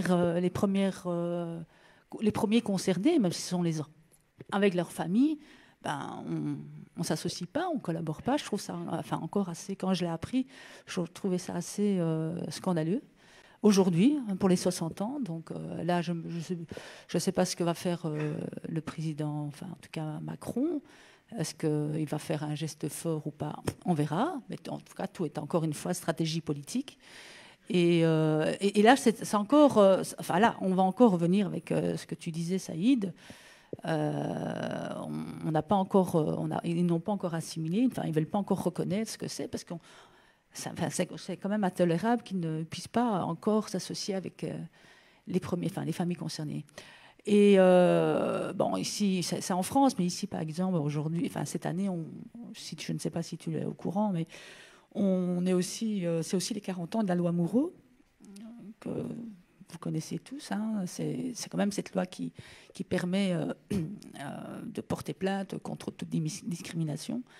Et je ne sais pas s'il y a l'équivalent de ce genre de loi ou de pratique, en tout cas en France. Mais en tout cas, voilà. Donc moi, je trouvais ça assez fou qu'encore aujourd'hui, même pour les 60 ans, il y a encore cette instrumentalisation. Et en parlant de refoulement, bon, notre ami parlait de refoulement par rapport aux dominants, mais il y a aussi un refoulement aussi des familles énormément. Les familles, en tout cas les témoins, que ce soit par rapport à ce massacre ou par rapport à la guerre d'Algérie, nos papas ou nos mamans, surtout nos pères qui ont beaucoup été des acteurs, ont eu difficile à parler et à raconter. Et c'est ça aussi qui est très difficile, même pour les enfants, de comprendre. Et il y a aussi ce côté où ils n'osent pas trop, ils n'ont pas osé, comme si c'était quelque chose il y avait une certaine illégitimité à la longue. Et ça aussi, c'est quelque chose aussi d'assez étonnant. Et donc, c'est les enfants surtout qui ont maintenant besoin de vérité, qui ont besoin de savoir. Et on n'en parle pas, évidemment, dans les livres d'histoire, en tout cas pour la Belgique, pour le Congo et toutes les colonisations. La frange, apparemment, on fait que parcourir, mais pas encore dans l'intégralité de ce que c'était cette guerre. Et autre chose, une parenthèse, je voudrais savoir quel est ton point de vue par rapport au rapport Stora. Voilà, parce que ça a été aussi un sujet de polémique. Voilà, beaucoup de questions. Il y a une série de thématiques fanoniennes quand même, hein. Le refoulement, l'intégration du stigmate, la colonisation qui impacte le colon autant, peut-être même plus que le colonisé. Voilà. Et puis sur les enjeux qui viennent d'être mentionnés, ceux que Julie aussi mentionnait juste avant. Alors, d'abord sur la question de refoulement, telle que la personne qui l'a abordée le définissait, je ne peux être que d'accord. En réalité, je m'opposais tout à l'heure à cette lecture psychologisante des questions. En réalité, le refoulement est politiquement produit. C'est ça que je voulais juste souligner, donc je suis d'accord avec ce qui a été dit. Dans un de mes ouvrages, je termine avec la phrase suivante, qui pour moi est un programme politique pour tous ceux qui se veulent de gauche ou révolutionnaires ou progressistes dans ce pays, qui est la phrase suivante: la mémoire est au peuple ce que la psychanalyse est aux individus. Et je pense que ça montre tout l'enjeu politique du travail sur la mémoire. Ça n'est pas simplement se souvenir, c'est prendre conscience que le passé pèse sur le présent, structure le présent, et que le présent reproduit le passé. Donc je ne peux être que d'accord avec ce qui a été souligné. Sur la question de comment ça a pu perdurer, on est dans les années 60 et toutes ces images qui ont permis le 17 octobre 61 ont refleuri, voire même se sont développées fortement dans les années 60. En réalité, il faut vraiment qu'on ne sous-estime pas l'ampleur de la campagne idéologique qui a été menée sur cette idée d'une hiérarchisation de l'humanité. Les eaux coloniaux, ça n'est pas simplement une année. C'est sur près de 10-15 ans que l'essentiel, mais en Belgique comme en France, on a eu des millions de personnes qui ont été visiter des zoos coloniaux. Les programmes scolaires ont imbibé des générations. Jusqu'aux années 70, il y avait encore des traces de cette idéologie dans les manuels scolaires. Il a fallu attendre que les nouveaux manuels scolaires arrivent pour que disparaissent complètement ces images de la mission civilisatrice, etc.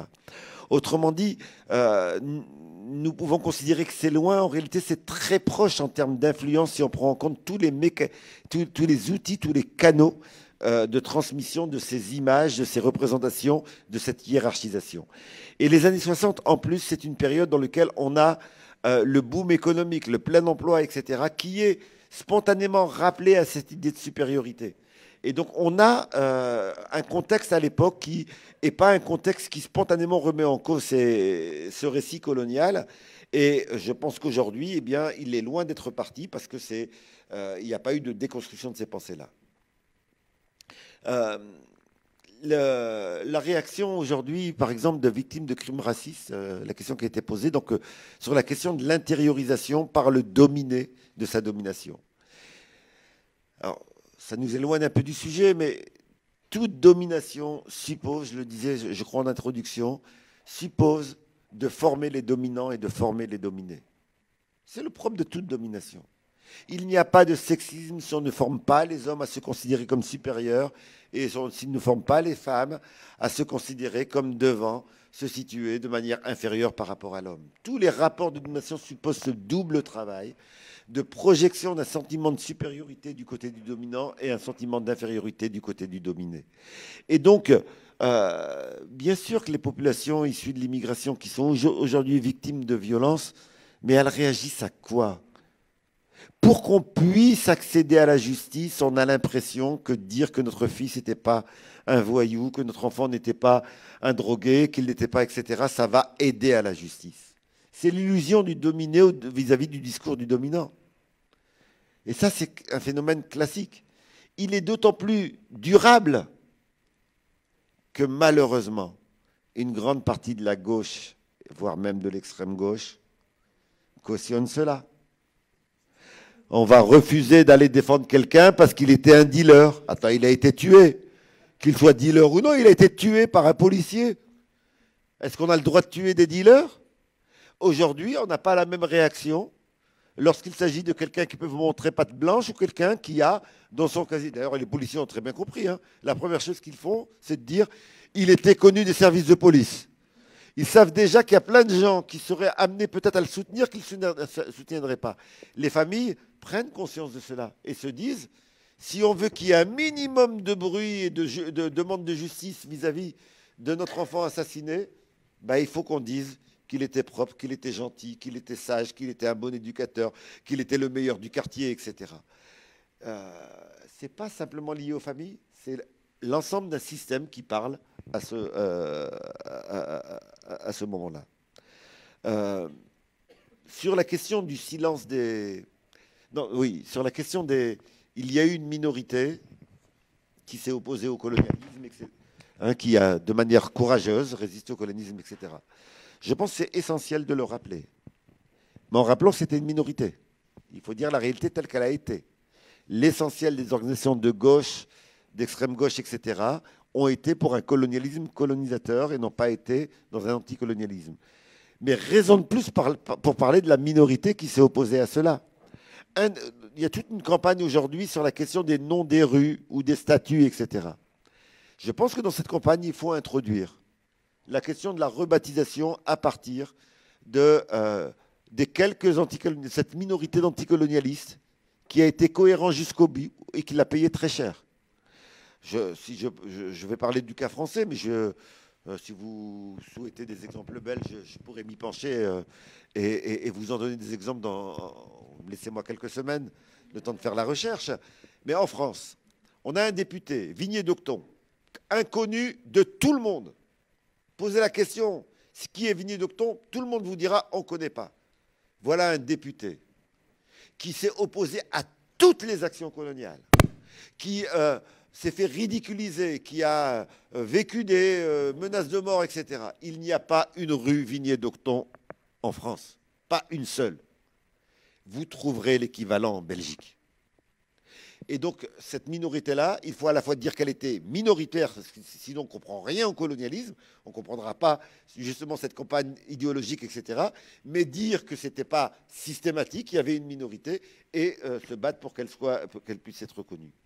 Sur la question du silence des immigrés eux-mêmes, ben oui, vous avez raison, mais vous savez, ça n'est pas simple pour les parents que de parler de cette période-là. Que dire à nos enfants qui sont aujourd'hui belges ou français ? Que dire à ces enfants quand on a vécu le 17 octobre 61 ? Leur dire le massacre ? Et dire mes enfants vont devenir... Là, je parle sur la base d'enquêtes que j'ai menées, je pourrais vous en donner les conclusions. Et dire à nos enfants, tu sais, tu es français, mais le pays qui est le tien est un pays massacreur ? Moi, j'ai eu des parents qui m'ont dit, on n'a rien dit. Parce qu'ils sont français On ne veut pas qu'ils aient la haine de la France, parce que sinon ils vont se faire descendre. Et donc, c'est un acte d'amour que ce silence-là. Alors bien sûr, les enfants, c'est pas suffisant, parce que les enfants, ils grandissent, ils ont besoin de savoir. Mais l'intention des parents était un acte d'amour. Et puis d'autres parents me disant, mais vous savez, on s'est battu pour l'indépendance, maintenant on l'a. Nous, on n'est pas dans la rancœur. On n'en parle plus. On passe à autre chose. C'est nous les vainqueurs. Peu importe que ça soit juste ou pas juste, l'important, c'est de comprendre que les parents n'avaient pas une intention de se taire. Ils se sont tus par égard pour leurs enfants. Ce n'est pas un hasard que ce soit aujourd'hui leurs propres enfants qui reposent ces questions-là. Et ce n'est pas quelque chose de nouveau. Dans tous les phénomènes historiques où il y a eu trauma, vous sautez une génération. C'est généralement la génération d'après qui en parle. Les rescapés des camps de concentration en ont très peu parlé. Ce sont leurs enfants qui en ont parlé. À chaque fois qu'il y a un trauma historique, c'est la génération d'après qui a le pouvoir d'en parler. Et on le voit bien en Algérie aussi. Le trauma de la décennie noire, il est dépassé avec les enfants, ceux qui viennent après, et qui manifestent aujourd'hui, alors qu'auparavant, les parents disant le danger intégriste est tel qu'on ne prend plus de risque de quoi que ce soit. Et donc, à chaque fois, il y a une génération qui passe et qui permet d'aborder ces questions-là. Quant au rapport Stora, on a Stora qui est quelqu'un que je connais très bien, avec qui j'ai travaillé, etc. Le rapport Stora, on a là l'acte d'un rapport commandé, c'est-à-dire qui est suffisamment... Il n'y a aucun mensonge dedans, si ce n'est des mensonges par omission ou sur la dimension de l'ampleur. Sauf que dans les questions qui sont les nôtres, l'omission ou l'ampleur sont des questions essentielles, puisqu'elles permettent de poser la question, est-ce une responsabilité d'État? Est-ce une responsabilité d'un système social? Ou est-ce simplement des dérapages de tel préfet ou de tel administrateur colonial à telle période? Donc le rapport Stora, il n'y a rien de faux dedans, mais il pêche par omission et sur la diminution de l'ampleur de la question, ce qui est très grave. Donc c'est un rapport commandé. Il y avait encore juste la question de l'articulation classe-race avec le passage à un moment donné au niveau des folklores de la bourgeoisie aux classes plus populaires. Je ne sais pas si voilà, tu avais des choses à dire là-dessus. Ah, moi, mais vous avez l'art de me poser des questions qui me demandent 3 heures. Il est sorti aujourd'hui. Il est là-haut. Non, il est là-haut. Non, sur la question classe-race, d'abord, voilà, excusez-moi, on s'éloigne un peu de cet octobre, mais c'est en réalité complètement en lien. Hein. D'abord, on ne peut pas penser la colonisation si on ne pense pas l'apparition du mode de production capitaliste. Le mode de production capitaliste est le premier mode de production qui ne peut fonctionner qu'en s'étendant. Autrement dit, le mode de production capitaliste ne peut pas fonctionner en disant « ça y est, je tourne ».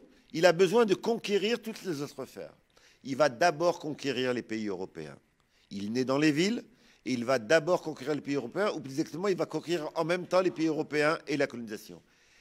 Et il va détruire l'ensemble des cultures populaires ici, avec des effets de catastrophes qui sont du même type et que nous payons encore aujourd'hui.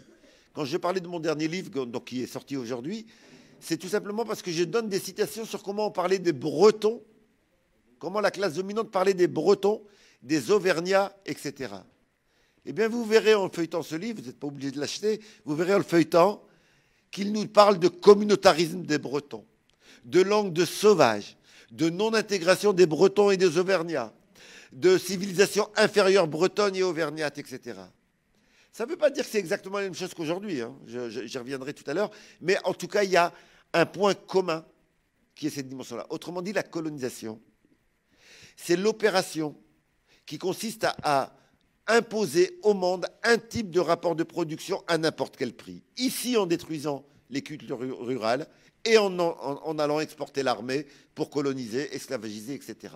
Ça, c'est le premier point qui est un élément important. Pour réaliser cela, il faut casser les cultures populaires. Et effectivement, regardez, par exemple, les modes d'habillement. Et ne le vivez pas comme une critique, hein. Le mode d'habillement qu'on a en Europe, et dans le reste de la planète. Vous allez en Amérique latine, il y a du bleu, du rouge, du vert, du jaune, ça éclate, ça brille, etc. Vous allez en Kabylie, il y a du rouge, du vert, du bleu, ça brille, etc. Vous allez en Afrique, il y a du rouge, du bleu, du vert, ça brille. Ici, il y a du gris et du marron. Et est-ce que les cultures populaires ancestrales étaient comme ça? Regardez les costumes des Bretons avant l'industrialisation. Regardez les costumes des Wallons avant l'industrialisation, etc. Vous apercevrez qu'il y avait du bleu, du jaune, du rouge, du vert, etc.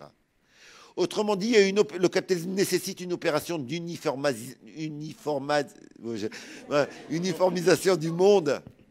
Et c'est à ce niveau-là qu'il y a un rapport classe-race. En réalité, les classes dominantes qui apparaissent en Europe et qui vont coloniser après, et qui vont formater les pays européens, ces classes dominantes-là ont besoin d'unifier le marché, ont besoin d'uniformiser ce marché, et ont besoin d'imposer une norme. Et cette norme-là va se faire ici et là-bas de manière simultanée. En réalité, je dis ici et là-bas, pendant longtemps, j'ai dit qu'il était né ici, ce mode de production, et qu'il s'était développé après.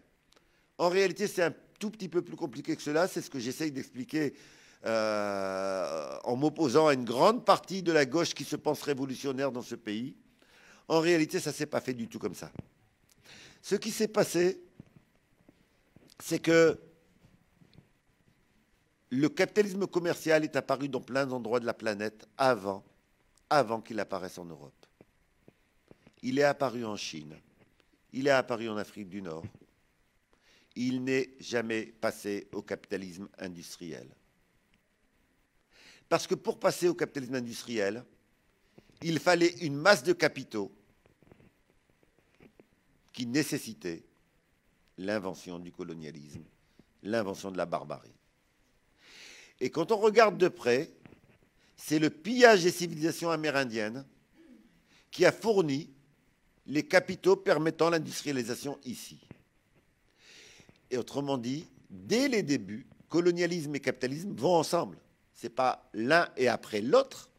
Et dès les débuts, la question de la classe et de la race sont en lien permanent.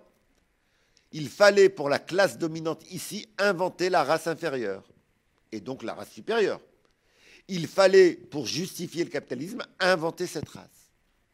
On l'a fait à l'interne par diabolisation, péjoration des cultures populaires, et on l'a fait à l'externe par l'invention du racisme et de la hiérarchie entre les cultures.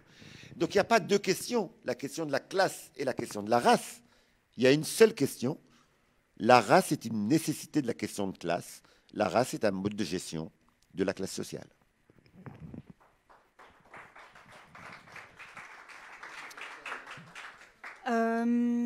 Je vois qu'il est quand même, il est déjà 21h30, on va clôturer. Je vois plus de mains levées, mais comme il fait relativement sombre, je vois pas très bien.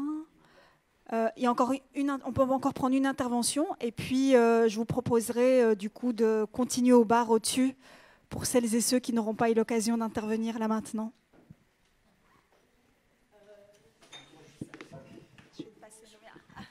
Ouais, salam alaikum, merci beaucoup.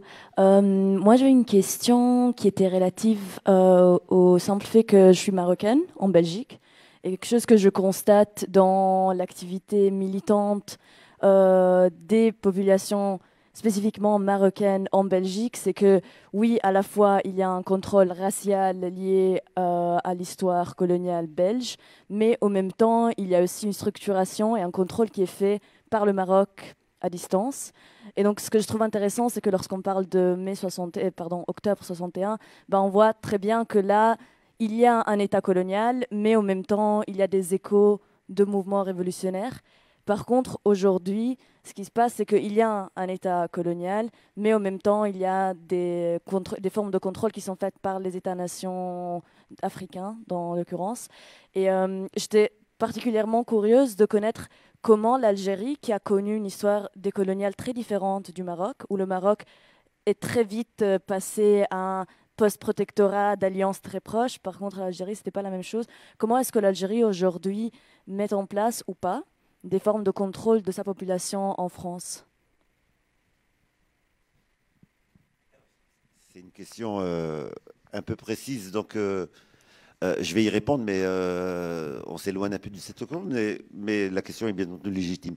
Le contrôle de l'État algérien vis-à-vis de l'immigration est aujourd'hui, et surtout un contrôle, non pas lié à ce qu'elle pose comme question en France, mais lié à ses prises de position sur la situation en Algérie. Autrement dit, il y a une espèce de schizophrénie en Algérie, c'est-à-dire que la radicalité de la lutte de libération nationale font que même les dominants parlent d'indépendance, de souveraineté, de colonialisme, etc. Par contre, il y a une répression énorme et une surveillance dès que ça concerne les pouvoirs en place là-bas. Et donc, on peut critiquer l'État français sans avoir de problème ou sans être surveillé par l'État algérien, mais dès qu'on critique l'État algérien, eh bien, on est considéré comme un danger. Donc voilà, c'est peut-être une différence avec des États qui n'ont pas connu une décolonisation radicale comme l'a connu l'Algérie, dans lesquels les pouvoirs qui ont été mis en place sont des pouvoirs qui ont contribué à contrôler l'immigration. Pour l'Algérie, on n'en est pas là. On est surtout dans un contrôle sur comment éviter que ça vienne critiquer les pouvoirs là-bas. Voire même comment on peut instrumentaliser la critique des pouvoirs ici dans des jeux géostratégiques, parce qu'il y a des enjeux géostratégiques entre l'État algérien et l'État français, par exemple. En fait, c'est la question des contre-révolutions dans les anciennes colonies et l'impact sur les diasporas, d'une certaine façon, mais ça mériterait une autre conférence. Mais voilà, je vous remercie. Un petit mot de conclusion, peut-être, Manu.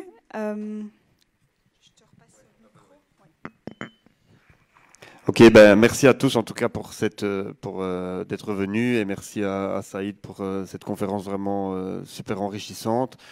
Voilà, comme on l'a vu aujourd'hui tout au long de la conférence, il y a encore énormément de travail à faire, énormément de travail de sensibilisation, d'éducation à ces questions. Voilà, l'histoire est toujours l'histoire dominante, et l'histoire qui est enseignée, l'histoire qui est médiatisée, c'est toujours celle du colon, c'est toujours celle du colonisateur, et le colonisé et le point de vue colonisé reste très très marginalisé dans des espaces militants, peut-être comme ceux-ci ou quoi, mais vraiment très minoritaire. Et donc c'est pour ça que c'est très important pour nous, pour le collectif Krasny, de continuer à faire ce travail-là. Donc, comme on l'a vu, qui n'est pas seulement un travail de mémoire, mais plutôt de réappropriation par les dominés de leur histoire, pour pouvoir, voilà, pour leur donner les outils pour se battre et pouvoir changer les choses, quoi. Parce que je vais prendre un exemple. Nous, on travaille donc autour du film Caoutchouc Rouge Coltan sur la question coloniale au Congo. On s'aperçoit que il y a un sondage il y a quelques années qui explique que 70% des élèves qui sortent du secondaire ignorent tout simplement que le Congo est une colonie belge. Comment voulez-vous vous positionner de manière efficace, de manière lucide sur les enjeux de la société si vous ignorez des choses aussi fondamentales, quoi. Donc pour nous, il y a vraiment un vrai travail d'information et de sensibilisation à faire qui est nécessaire. Et donc on continuera évidemment avec le collectif Krasny après cette exposition à en faire certainement d'autres sur d'autres événements de l'histoire. Qui sont occultés de la même façon. Je ne sais pas encore vous dire lesquels, mais voilà, ça viendra. Et pour revenir au sujet de ce soir, le 17 octobre 1961, effectivement, un massacre occulté, donc tu l'as dit, Saïd, hein, un massacre qui est certainement pourtant le plus important massacre de population sur le sol français depuis la Commune de Paris, donc justement qui a fait l'objet de notre précédente conférence. Et on en a parlé ce soir. Et l'exposition sera présente jusqu'à fin octobre, jusqu'au 30 octobre. Et pour clôturer l'exposition, donc le samedi 30 octobre, il y aura ici au DK, vous êtes déjà invités, une conférence avec Rezala Chérifi, de l'association Les Amitiés Belgo-Algériennes, donc là-bas, ASBL, avec un documentaire qui sera accompagné d'un documentaire qui s'appelle Octobre à Paris, dans lequel il y a des témoignages de personnes ayant vécu ces événements. Enfin voilà, je vous remercie tous et vous souhaite une bonne soirée. Je ne sais pas si Saïd ou Khadija veut rajouter quelque chose. L'expo va tourner, ouais. Je ne sais pas encore dire quand et où, mais c'est sûr et certain, elle va tourner. Voilà. Et elle est déjà à Montreuil d'ailleurs, en fait. Merci à tous.